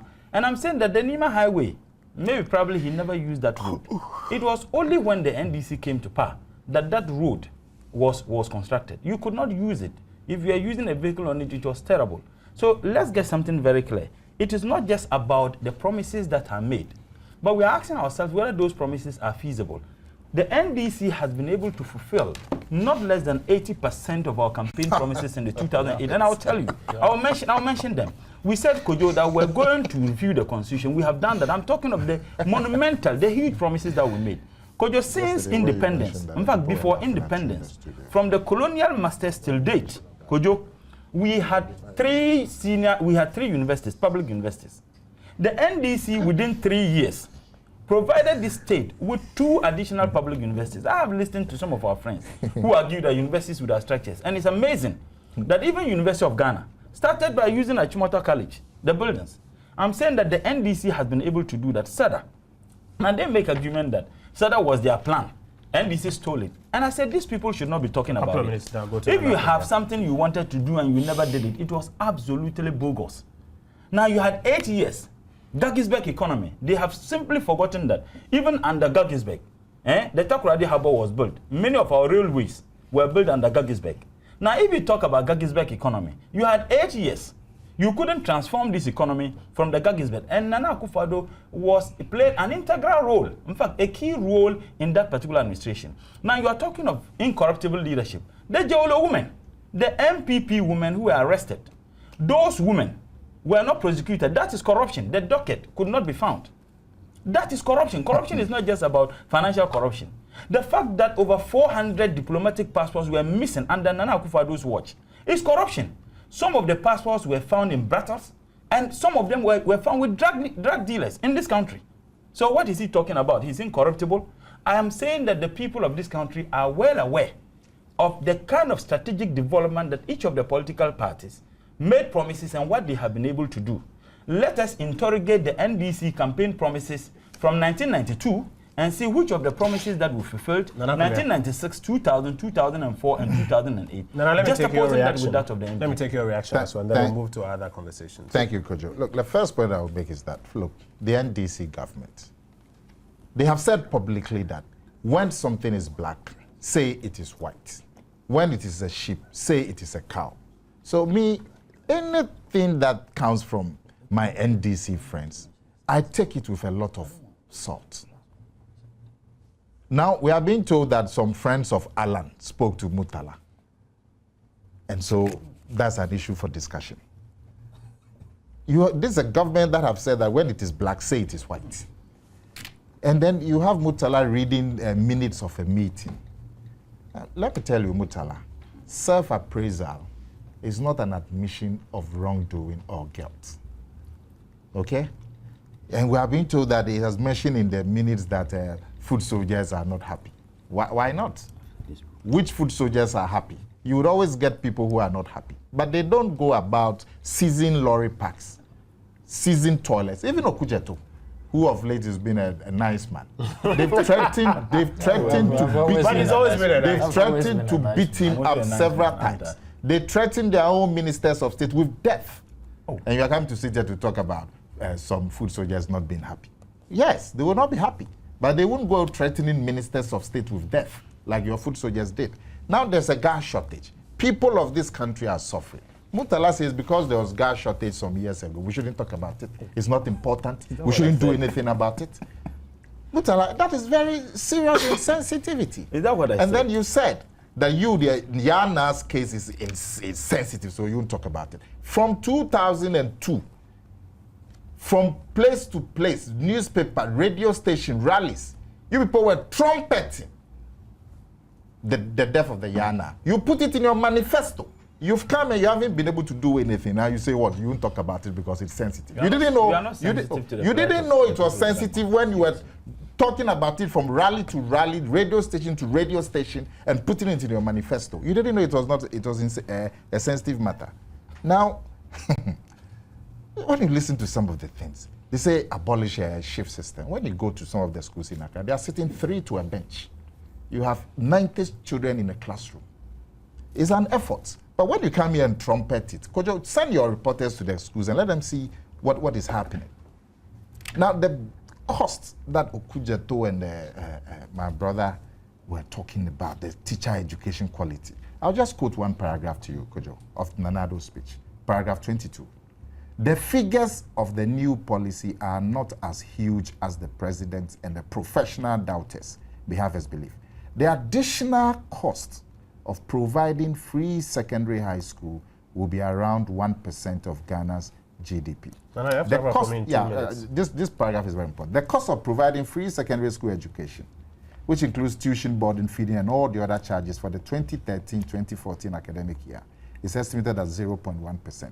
This translates into about 78 million Ghana cedis. We have made provision for a major increase in enrollment as a result of admitting all JHS students into SHS in 2014.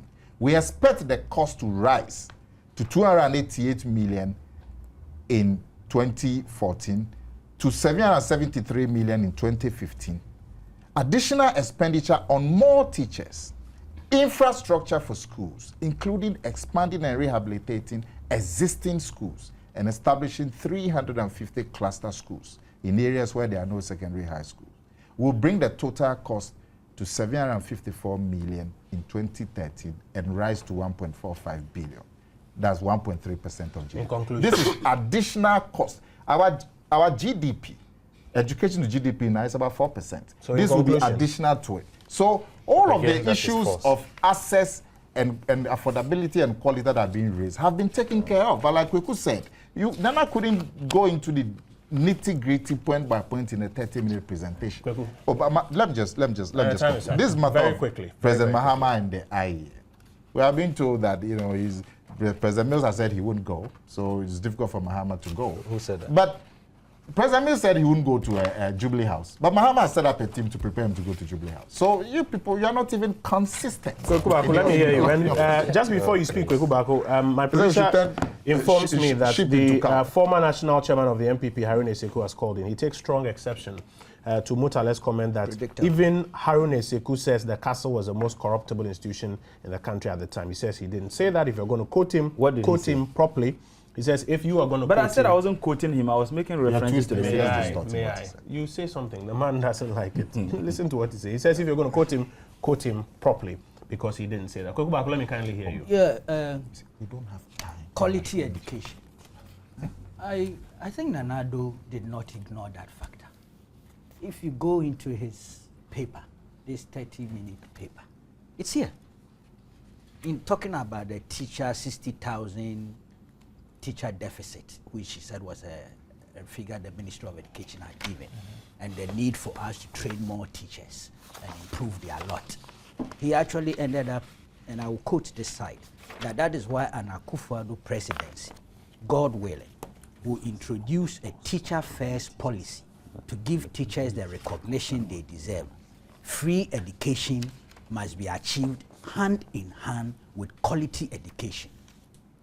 So Akufo-Addo did not ignore the fact that quality education is at the base of all this. Because if you're going to transform the Ghanaian economy and the Ghanaian society, knowledge is critical, and knowledge comes out of education. So in actual fact, he conceded that quality But he is provides important. no prescription. No, but I'm saying that he You can't could just not fleetingly talk about quality. No, but it means you did not give us any solution. Quality you has made ingredient. I've told you. I gave Sammy, you. you are not being fair to I me. gave you You made the point ingredients about to quality quality. education is important, and I'm conceding that it is important, and I'm suggesting And I gave that you things Akufo-Addo- we are doing. No. We were not quality discussing. is We were Let him not speak. discussing things It's just that a reaction. you Let him speak. are doing.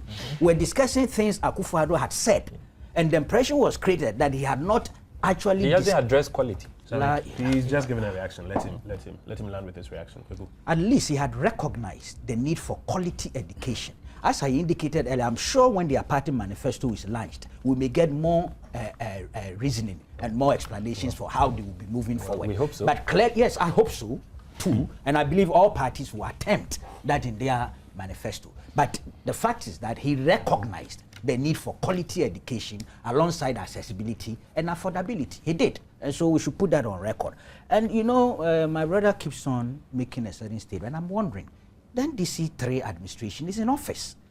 You claim that some 3 NPP women were busted with drugs at Johulu. And you are asking for the whereabouts of the docket. Yeah, but what is stopping this government? It reopened MV Benjamin. It reopened the missing, the Kokonte thing. What is stopping NDC3 administration from tackling that 3 women who indeed were not MPP members, but you have decided they were MPP If you're members? trying to show us where the docket is. No. The Because you police have a is lot of capable. information. The police is no. Could you please? The Quickly, police is I have to capable. take a But you break. see, 3. I'm not sure whether my brother knows that between 1994 and 1999, 300 drug cases went undealt with. What? Is he aware? How relevant is it today? No. I am trying to tell you that inertia that sometimes comes with dealing with such issues is not peculiar to one administration. Okay, we've that's got the to wrap point it I'm up making. here. We have to wrap it up here. It's 10 minutes after 11. I need to take a little break, and when I return from that break, we'll talk about our final 2 conversations, the debt conspiracy, and then some events at the Public Accounts Committee. Bright from Hafasini says, the NDC is indeed a democratic party. We love President Mahama. Kwame from Somania says, how will free education be possible when there are no schools to go to? Agbeko from Ho says, Nana Kumia's points are not convincing enough. Peter from Ho says, is Kwekubaku now the spokesperson of the NPP? And Sly from Takwa says, the NDC and the NPP have done their best. It's time for the newborn PPP to do theirs. Absolutely free beyond 3. Talk for as long as you like in the MTN free beyond 3 offer. You pay for the only you pay only for the first 3 minutes, and the rest is absolutely free. Just dial *315#. It's brought to you by MTN everywhere you go. We'll be right back. For it. Exercise was done simultaneously across the entire country in one day, except a few constituencies, which for political and legal reasons we could not hold primaries. The process of rebuilding has been long, fraught with its challenges, but has largely been successful. The third and the final phase in the party's restructuring process has been to recapture power. We are all in this together, Mr. Chairman. This time, we must, and we are ensuring that things are done differently from the way it was done in 2008. The flag bearer has been a pace setter in the campaign to recapture power. From June 2011 to March 2012, he began the first phase of the recapturing process, which was christened the Listening Tour. He has toured the entire country to listen to the concerns of Ghanaians. He has shown genuine interest in the plight of Ghanaians and empathized in their suffering and the reminders of the failures of the NDC to meet their aspirations. The Listening Tour has also brought to light the untold human suffering and the loss of hope that the NDC government has brought to millions of Ghanaians. In his bid to restore hope and confidence in Ghanaians, he has embarked on a second tour, christened the Restore Hope Tour. This tour has been carried with the vigor of message to transform our society through the power of education. It is a tour of human touch, meeting people one-on-one, small groups, and caucuses to bring the message of hope home. In 2008, Mr. Chairman, and as part of the reflection process, we realized that the campaign entourage was too big and probably too expensive to sustain in the run-up to the elections. It also posed security as well as health and safety risks to the personnel involved, especially the flag bearer. Again, the plethora of personality that spoke on at any given rally, in addition to the flag bearer, was unwieldy and amounted to waste of human resources. This time, Mr. Chairman, we have learned our lessons as a party and have now rationalized the use of personnel and minimized cost in order to avoid unnecessary expenses and movement of important personnel needed for the campaign. With less staff and better mechanization, the flag bearers team has been able to move around the country swifter and with less fuss. Mr. Chairman, ladies and gentlemen, again, the use of and the over-reliance on rallies alone as a means of campaign in 2008 did not allow us to reach the very people we were targeting. That is, the floating voters, caucuses, interest groups, community associations, and other smaller groups. Rallies, we believe, are for the converted.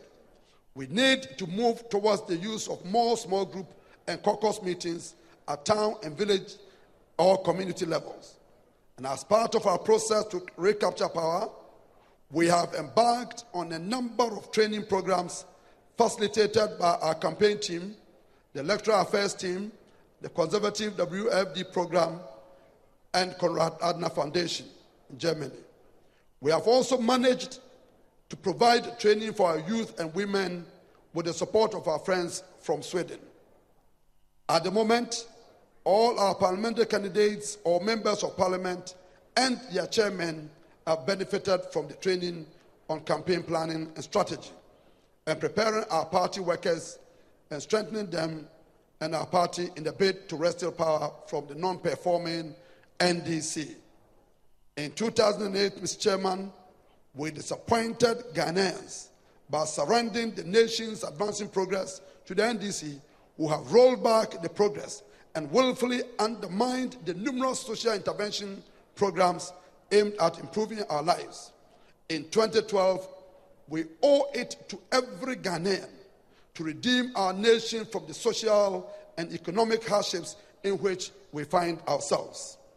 As you can see, Mr. Chairman, we have come on a long journey of reflection, rebuilding, and now poised to recapture power.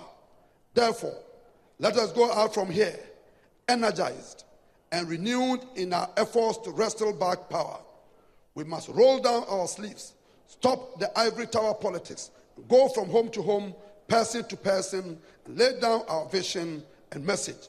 So, fellow Kukrudites, let us go home from this Congress inspired, hungry for power, and angry with the NDC's lies and propaganda.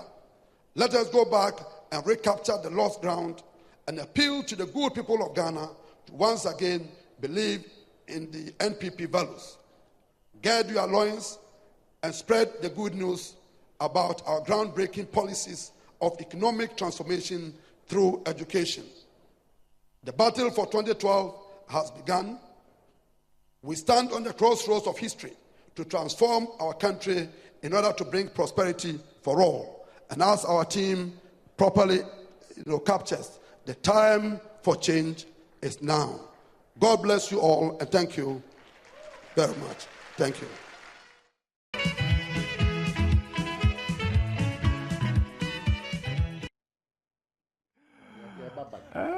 Welcome back. This is Newsfile on Joy 99.7 FM in Accra and our affiliates across the country.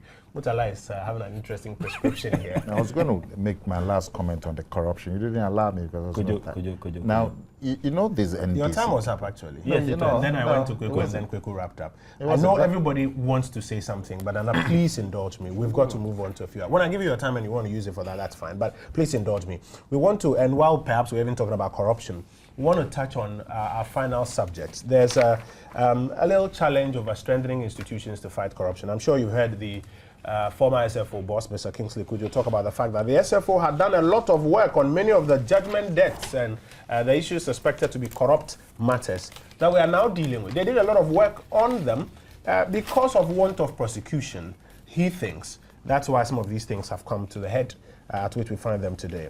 Now, talking of strengthening institutions, the Public Accounts Committee of Parliament seems to be at the crossroads. The chairman of the committee is suggesting that he will be asking, when he's done with the processes, the police to bring Mr. Alfred Agbeshi Woyome. Is he getting too excited? Are they jumping the gun? He's come into, may I say, the line of fire by the First Deputy Speaker, Mr. Addo Ajaho.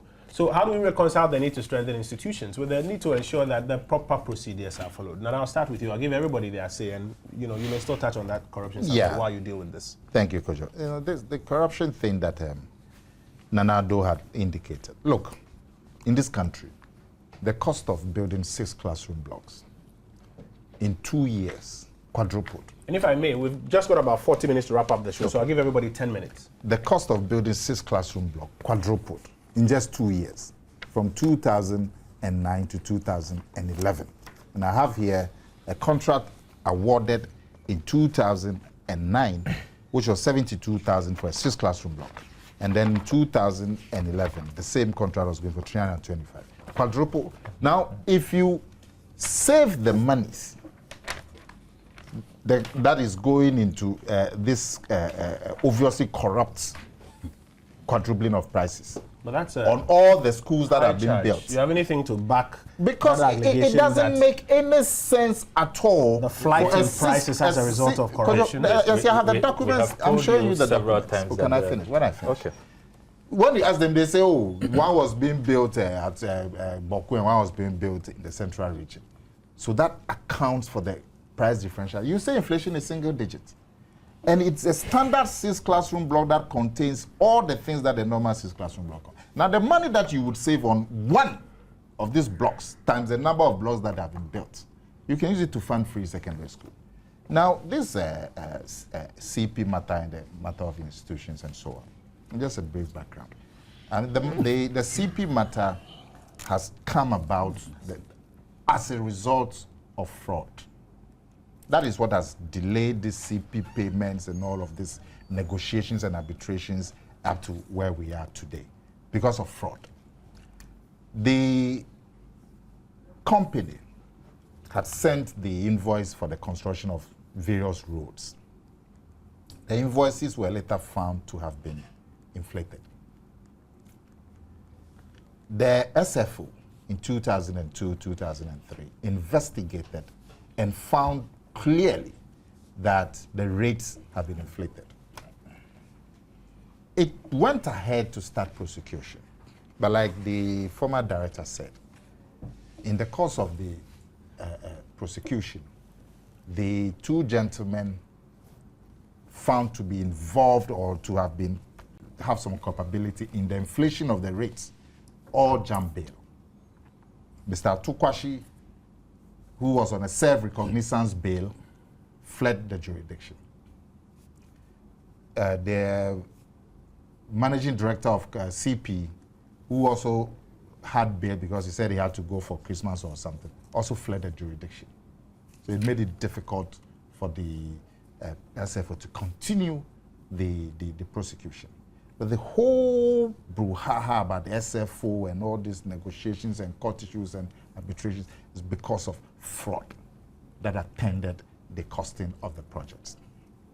Now, you talked about Duajaho and the Woyome and the PSC. I believe Woyome or his lawyers don't have any grounds to stand on at all.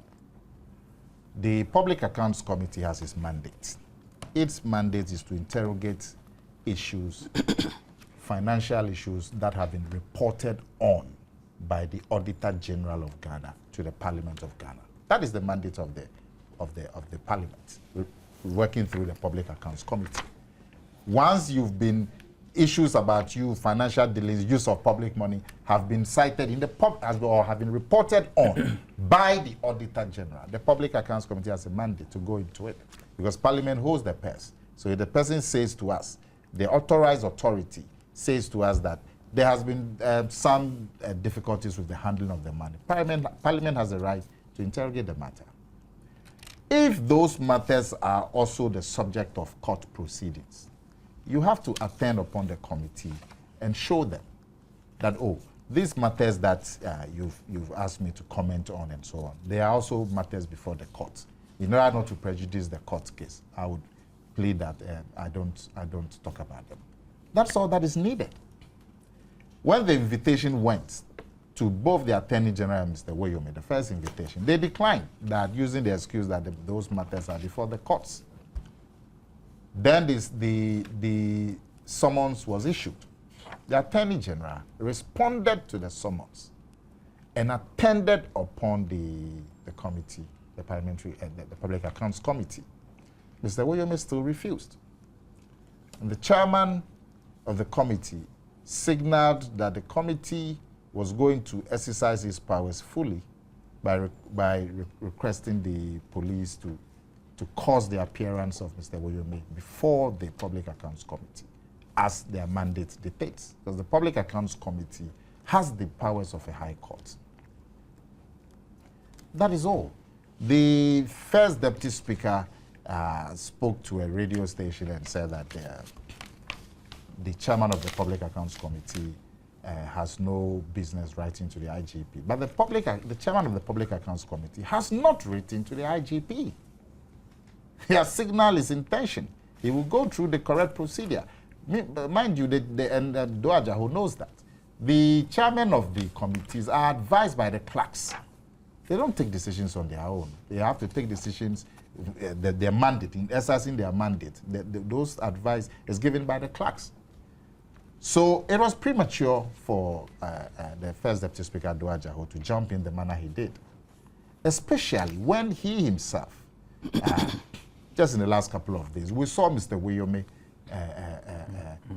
at his some friendship, if you like. So by jumping into the way he did, he would have questions to be raised, and I wish that he didn't do that. At the end of the day, Mr. Woyome can cut matters short by attending upon the committee. If he feels that those issues will prejudice the court case, he has the right to say so. The members of the committee are reasonable people. They would be able to excuse him. But this public show issuing statements to the press will not help.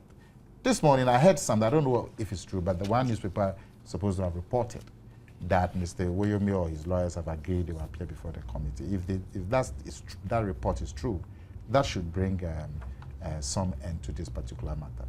But certainly none of us in this country is happy with the way our fight against corruption is going. There has been gross neglect. We can adopt all kinds of measures, institutional measures and so on. But at the end of the day, there must be a willingness on people in authority to act. There must be a willingness for them to act. Look, in this country, recently, you had a situation where a public officer is actually caught on tape extorting money. He's in charge of public funds to loan those funds. He's caught on tape discussing kickbacks with a lady applicant. And it's played several times on public radio. Nothing is heard. What more evidence do you need? At least let some inquiry even be instituted. Nothing. It dampens everybody's enthusiasm to fight corruption. So people with authority, there are enough laws in this country, enough institutions in this country. It is the will, the political leadership that is lacking. Like the case I've given you, what more do you need? You have a situation where Anas Arimiyahu Anas is able to uncover visual evidence on videotape, sound evidence, court voices of officials engaged in corruption. All that had to be done was take the evidence to court. But some action was taken on that. No action. Kweku is here, Kweku tell. No, some action was taken on that. People were prosecuted on that. No, Yes. no. Kweku is here, Kweku bear me up. On multiple occasions, the cases were dismissed because the prosecution would simply not go to court. That's what happened with the Anas case. As we see, those officers who were caught on video, what has happened to them? What evidence more? More evidence do you need? Sam, I'm going to let you have your say shortly. Let me just read a few of the comments.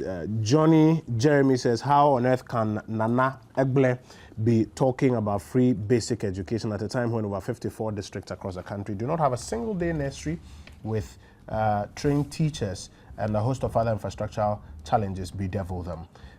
George Courage says, MPP and Nanado can't deceive us again with their promises. Never. Ghanaians have made up their minds. Benjamin Kobna says, I'm enjoying the discussion on the table this morning. Kweku Baku should take it cool because our two friends from the NDC are just pulling his legs. He shouldn't mind them. Sam. Yeah, I agree with that last comment. I just want to spend the first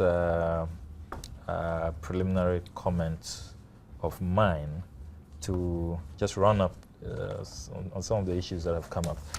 I'm receiving text messages that when I refer to 26 million, you had mentioned that 22 million people have been enrolled and 26 million had used. Had used, yes. Some don't understand it. The utilization is different from membership. Utilization, you can have multiple. People use their card 3 times in a year, 4 times. It's the number of times you go to the hospital. You may fall sick 3 times or 4 times in a year. So that's what explains the so difference. that's what explains where the situation where you can have 26,937,667 in utilization. So I hope that clears that one up. Then I want to quickly make the point that on the issue of prioritization, as Kweku Bakun talks about, that it's about choices and it's about prioritizing. I have made a point here that this government prioritized education. Professor Mills, having been a teacher for more than 25 years at the law faculty, told everybody that his priority is education, followed by agriculture, and making sure that our oil resources are properly invested. All the statistics, I hold here the education sector performance report. In 2008, the MPP spent, in terms of government expenditure as share of GDP and total public spending on education, the MPP spent 1,219,028,000. No, round it at 1.3. In terms of new Ghana cedis, 1.3 million Ghana cedis. By 2011, this education sector performance report indicates that 2.5 million has been spent on education.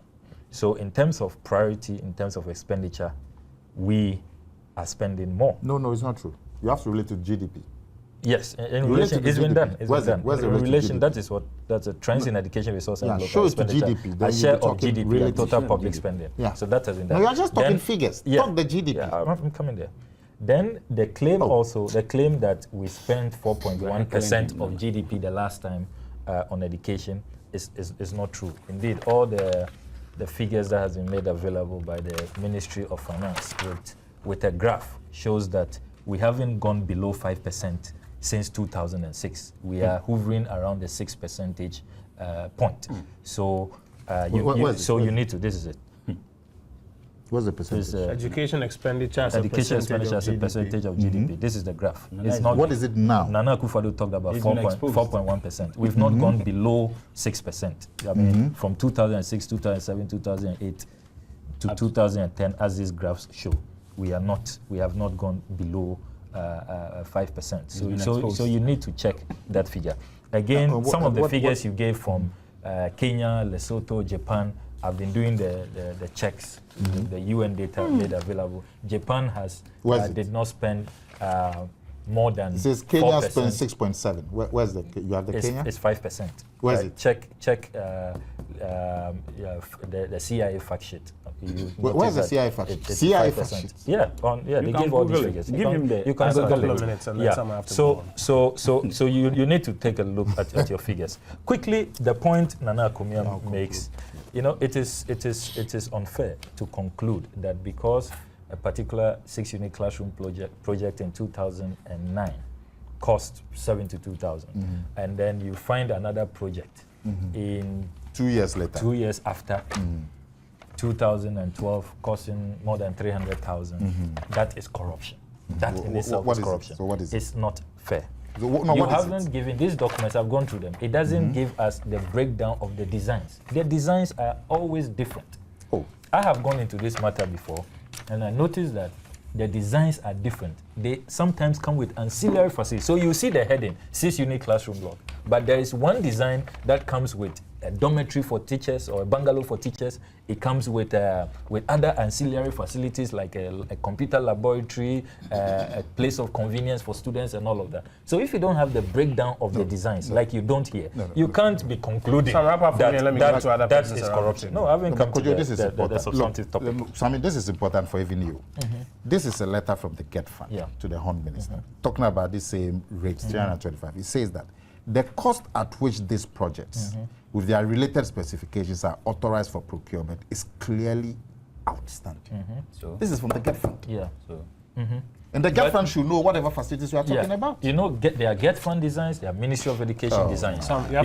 You will say anything to justify corruption? No. I mean, it's not about saying anything to justify corruption. You are a member of parliament. If you suspect corruption is taking place, what have you done?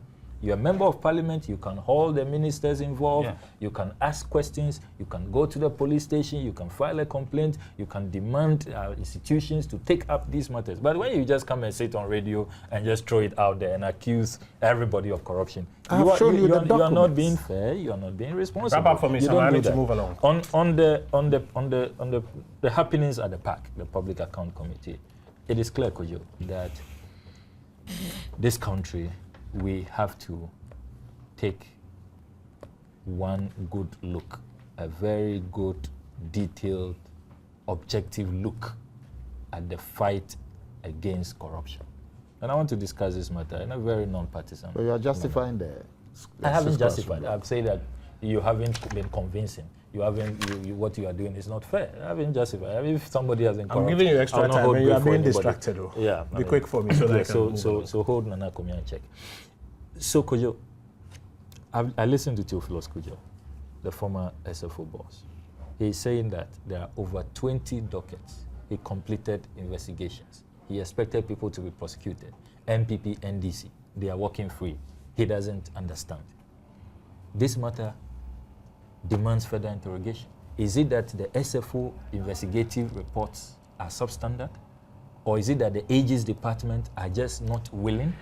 What is happening? I mean, increasingly I get worried when these things come up, because it jeopardizes everybody within the political class, and that is very worrying. Then you also have the issue of judgment debts and how a lot of these judgment debts have come about by, I have a list here, over 80 of these judgment debts, and everybody is focusing on just two. You hear CP, you hear what you mean. I have the list here. This is just within 2 just 2 years, 2009, 2011, and we are talking about 79. So in conclusion, 79 of these judgment debts. And you notice that we have serious problems with how contracts are being awarded, contracts are being abrogated, how even sometimes our courts appear to give a blank check to all the parties, just go and negotiate, go and settle and come back. In conclusion, I will be looking forward to the recommendations of the Public Account Committee. We need to address this matter of resources belonging to this nation and how these resources are utilized, how public officers are conducting themselves, and how our institutions have to be made to work in reference to this matter of corruption. The serious work that has to be done. Kojo, I think that the information that is provided here, the fact that the government has never spent below 6% of the GDP on education, yet you have a flag bearer of a serious political party to say would deceive the entire world that we spend less than 4%, or is it 4%? I think that the media should demand some response from Nana Akufo-Addo. It's important. And that is why I would blame the media once again, that after the presentation, I thought by now, the media should be asking these questions. I thought by now, everybody knows that my senior brother, Kweku Baako, is an outstanding investigative journalist. Ironically, this aspect, I think that maybe probably the Crusading guy is not interested in this. I believe that my good friend, Anas Anas, who is doing tremendously well, Kweku should empower Anas to do some investigation. But you don't prosecute on his evidence. Why are you bringing on what? All the evidence. He made a statement. I don't have much time. Again, he made a statement here that no one was prosecuted. That is not true. And I expect Kweku Baako to tell the listening public whether indeed some people were prosecuted or not. Yeah, people were sentenced. Because some people were prosecuted. And even when you were drawing his attention to the fact that some people were prosecuted, he said no. Communication director of a serious political party. Please, I'm saying that Kweku Baako. You've had your say. Let him make his point. Kweku Baako is here. And as a Muslim, I know he'll be very truthful and honest. He would respond to this issue. And he would tell the good people of this country as to whether some people were prosecuted or not. So I would expect him to look at that issue. But as a matter of fact, some people were prosecuted. Even Kojo was drawing your attention that some people were prosecuted. You said no. Okay, communication director of the political party. Kojo, no, this is no for the GDP. Oh, you see, for the GDP. You've had your say. We don't enjoy listening. You've had your say. Because Abrakwa brought it up. We don't have much time. We don't have much time. Indulge 2 seconds.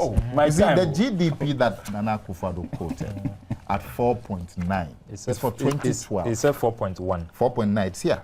4.9. It's 2012. And he went further it's to a say projection. that it's been reduced. Projection. Oh, projection. Yeah, because 2012 you can only project. 2012. No, seriously. No, he was not a projection. He spoke Gentlemen, emphatically. Gentlemen, and that's why I started off by saying we're going to give you a certain time space. Make your argument within that time space. I think he will count Go ahead, interjection he need today. make your point. Could you again? When I made the analysis, looking at the total number of students we have in the senior high, and I said 720,000, you multiply it by the average expenditure government spends on each student, 600 Ghana cedis. The total was 432 million. It is obvious that if you want to have free SHS, as Nana is indicating, by 2013, the number may quadruple because of the evidences available. So let's just assume that the number doesn't even quadruple, it doubles. You are expected to have about almost 1,440 students in the senior high. So if 720,000 will give you 432 million, twice of that number will give you 864 million. This is simply a joke. This is an insult to the intelligence of the people of this country because they themselves know that it is simply not possible. And I'm saying that Kweku Baako made a statement, and I want to state it clearly. At no point in time, from 1992 till date, has NDC ever captured in our manifesto that we were going to build store buildings and whatever in the inner cities, the Zongos, but it is in the NPP 2000 manifesto, page 15. That is what we are talking about. So truth be told, but if you talk about certain promises that were made by members, If the point is that somebody lacks credibility because he made a promise and wasn't able to fulfill it, doesn't matter when you made that promise. No, it does. Do you know why? Tell me. We were looking at campaign promises. Now, if you talk about the fact that the NDC always glorify itself with the successes of the PNDC, NDC, I'm saying that on the same logic, The MPP talks about the Progress Party, the Buiza Dankwa. No, you haven't answered I'm coming. I'm answering. You haven't answered my question. Kojo. Somebody makes a promise, regardless of whether it's a manifesto promise or not. You asked me whether it matters. No, relax. Somebody makes a promise. It's not a manifesto promise. Yeah. It was a promise before we entered democratic dispensation. Yeah. It wasn't able to fulfill it. You are saying that if we are talking about credibility means when you promise you fulfill, the fact that it wasn't made during a democratic dispensation means what? Kojo, the issue of credibility has to do with the campaign promises made in manifesto, and that is why. So I'm coming. Kojo, can I finish? Let me see if I understand. If the promise is not in a manifesto, if you don't fulfill it, it doesn't amount to. Kojo, that is not what I'm saying. I'm saying that the topic we're looking at, the topic had to do with campaign promises and promises the NDC made and the promises MPP made. That is why you can't take away the promises in the manifesto, because the good people of this country democratically will vote you based on the promises you make in your manifesto. Okay, and I'm saying that even if you talk about the PNDC, and I think that that point, we would go ahead to talk about the Buiza Dankwa and the promises. We are talking of democratic dispensation. We are talking of campaign promises that are made in manifestos of political parties, for which reason the people of this country would vote for Party A or Party B based on the campaign promises that you made.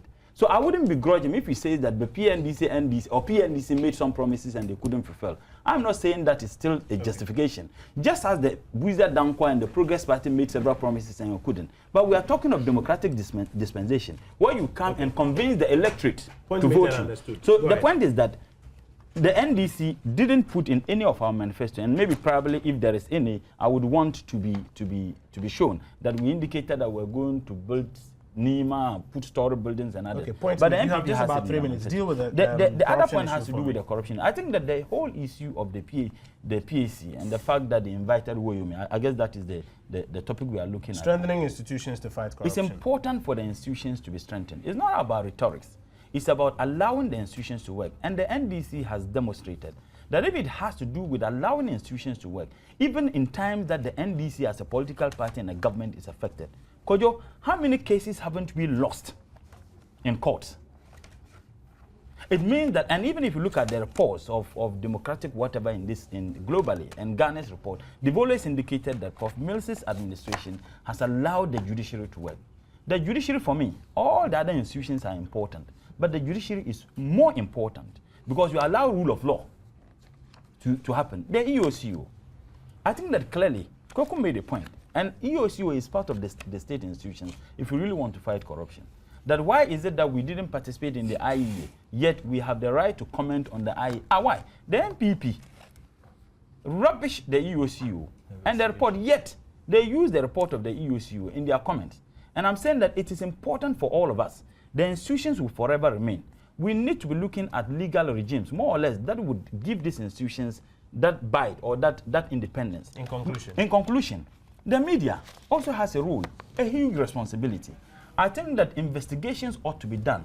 I watch CNN and BBC and Al Jazeera and other international TV stations and other media houses. Kojo, to be very honest, they would begin to ask questions. And the moment any statement is made, they wouldn't wait for them to be pointed out to like these issues. They would have done their investigation and they themselves would begin to interrogate. And that is why I expect the media to do. In as much as we have media houses that are aligned to political party A or B in terms of their actions and inactions, yet still, the good people of this country deserve the truth. And they must be told the truth at any point in time. My brother, this is the NDC manifesto for 2008. First 100 days in office.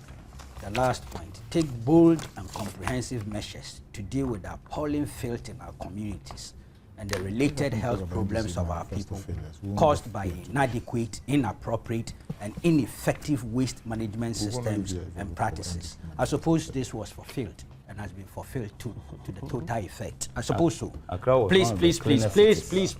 Please, I'm saying it has been done. This has been done. Yes, statistics show. This has been done fully, I accept. Then when you come to page 57, the NDC is also of the view that the Land Development Protection of Purchasers Act 1960, Act 2, to the extent that it applies to lands in Greater Accra region alone, is discriminatory against landowners in the region, outmoded and obsolete, we shall accordingly sponsor legislation to repeal the act. Remember, this was a flashpoint of agitation. Yeah. This has been done completely. We have fulfilled the promise here. So now, you don't get my gist? No, the story it's been done. You see, we are talking 2008. You had to jump from page 1 to page 57. Please, page after page. What you guys are doing is unfair to me. And yet 58 it's so unfair to me. So page by page by page. I told you. No, quantum. I made a point. I didn't say we have a perfect implementation. I made a point about the quantum. I made a point. I made a point that the non-fulfillment of electoral promises a bit of it is allowed. It's not peculiar to any one party. But can we discuss the quantum? Could proceed. And could you I talked about Nima, the story began with Nima. And I said, gentlemen, we have never put in any of our manifesto that we're going to put up. This is deliberate on your part. They did. I'm tempted to think this is deliberate on your part. We have 7 minutes to go. Let Kweku have his say. Kweku. We'll do a fair job at quantum analysis if I had taken my time to study NDC manifestos and itemized. Then I could engage with you now on it. I haven't done that. Investigative journalist. I don't expect you to say this. I told Nana Kumia to stay out of your submission. Some of us are learning from him. I told Nana Kumia to stay out of your submissions. Okay, please stay out of his. Sorry. I said I haven't done that. So I'm not in a position to engage in that particular exercise now. I haven't. And that is why initially in that discussion, I stayed away from those things. That's the point. No, but it's important. Credibility. Sam. It's pathetic. You're just being mischievous at this point. It's pathetic. Listen. We've got just 6 minutes to wrap up. Occasionally you can, punch here and there, but it's okay. It's getting disruptive. We could proceed. No. Bombay is being too sensitive today. No, I'm not being too sensitive. Some disruptions are okay, but if it's persistent, we complain. Okay, so 6 minutes. You do the same. I don't mind about occasional 6 disruptions. minutes. Quick, go. PAC. Mr. Woyome and his lawyers have now agreed to appear. They wasted everybody's time. Now they've seen the power of summons. They wasted everybody's time. The Attorney General took the same stand earlier. The Minister of Finance took the same stance earlier. Somehow, subsequently, they revised their position and appeared. I suspect Mr. Woyome and his lawyers are taking a cue from what the Attorney General and the Minister of Finance did. But the power of summons, I believe, is what did the trick. For me, the worst part of all this is the reaction of the first Deputy Speaker of Parliament. The public reaction. Look, he was right. He was wrong. What was he reacting to? He was saying that you have to. Yeah. Had he seen this letter? That the speaker. Had he seen this Which memo? letter is that? Which to the speaker from the chairman of the Public Accounts Committee? When was this? When was this? After this is 24th. No, Joe spoke 24th August 2012. This is also dated 24th August 2012. Yeah, if the substantive speaker were in town, you think she would react that way? You think the speaker, we can't tell. Assuming you've heard what your chairman, chairman of your committee has said, you think she would proceed to a radio station and question the integrity? You are being fair. I just don't get it. Look, Parliament is a serious body. And the position of speaker is a serious position. I have not insulted him. Gentlemen. I have not insulted him. You all say things about people who I have not insulted. He's my friend. If it gets out of hand, I will draw him. He's my friend, and I have not insulted him, and he knows I respect him. But as a member of Parliament and as first Deputy Speaker of Parliament, he holds a position that is not above reproach. He holds a position that is subject to critique. And I am saying that if the substantive speaker were here, I do not believe that she would have called a radio station or she would have allowed that Mr. Ajahu no, I say either. I say either called or would have allowed himself to be interviewed on that matter and made a public statement on it. Doesn't take away, Mr. Gentlemen. Let me do my work. Okay, do your work. Was Mr. Ajahu's comments expressing his opinion on what he thought the procedure should be necessarily? But this is the procedure here. It shows clearly the chairman of the committee knew what to do. He knew it.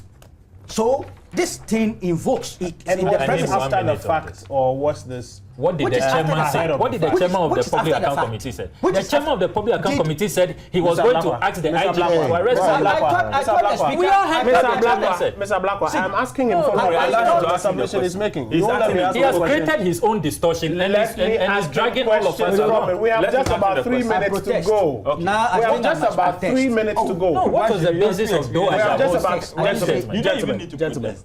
gentlemen, Okay. I can't believe this. Comrade, gentlemen, allow him to gentlemen. ask the question. If you Now let is him your comment. speak, I'll We have will an let- opportunity to Talk ask to him him, questions. comrade. If you do Ask not him. let him speak, I cannot ask him questions. Okay, ask. Just 3 minutes to go. Let him speak. I'll ask him follow-up questions. If the chairman of the PAC had written to the IGP and asked the IGP to drag Woyome to the committee, I see all the basis for the first deputy speaker, who is virtually an acting speaker, quote unquote, to have done what he did. This is so disingenuous. Yes, there was no formal communication. I'm talking here of parliamentary business and the position of chairman of a committee and the first deputy speaker of parliament. The corporate integrity of parliament itself is at stake. So if you think a chairman of a committee has made a statement that you think is not in consonance with the law or the standing orders, I'm saying that even the way to cure that mischief, it was not what the first deputy speaker of parliament did.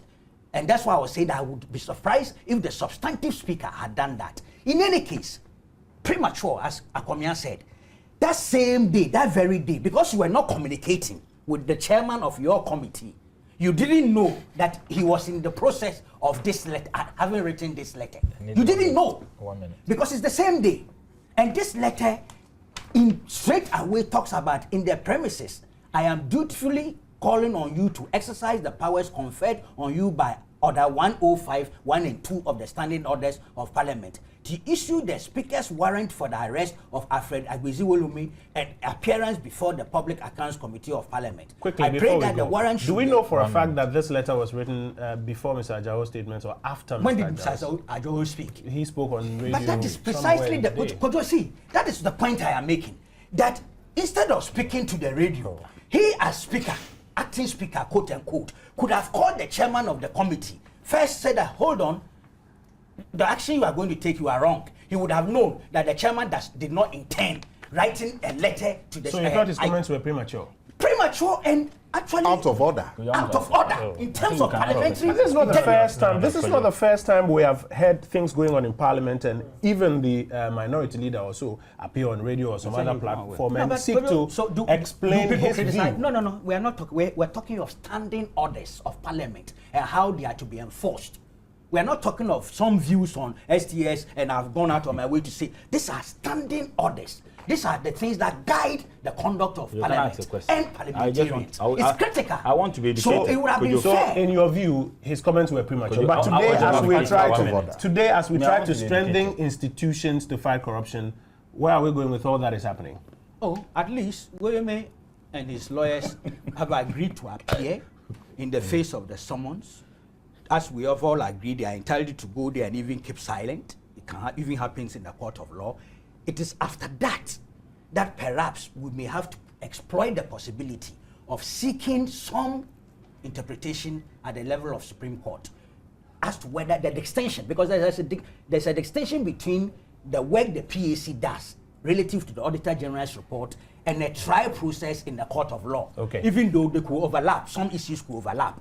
It's an interesting development as far as I'm concerned in terms of our constitutional development. Okay, Could I want we've got to leave education? it here. I want It's past education. midday. Could you ask for My it? guests Education. have been Ask very for it. uncooperative today. I have no room to give them extra time. Thank you for watching Newsfile. No, but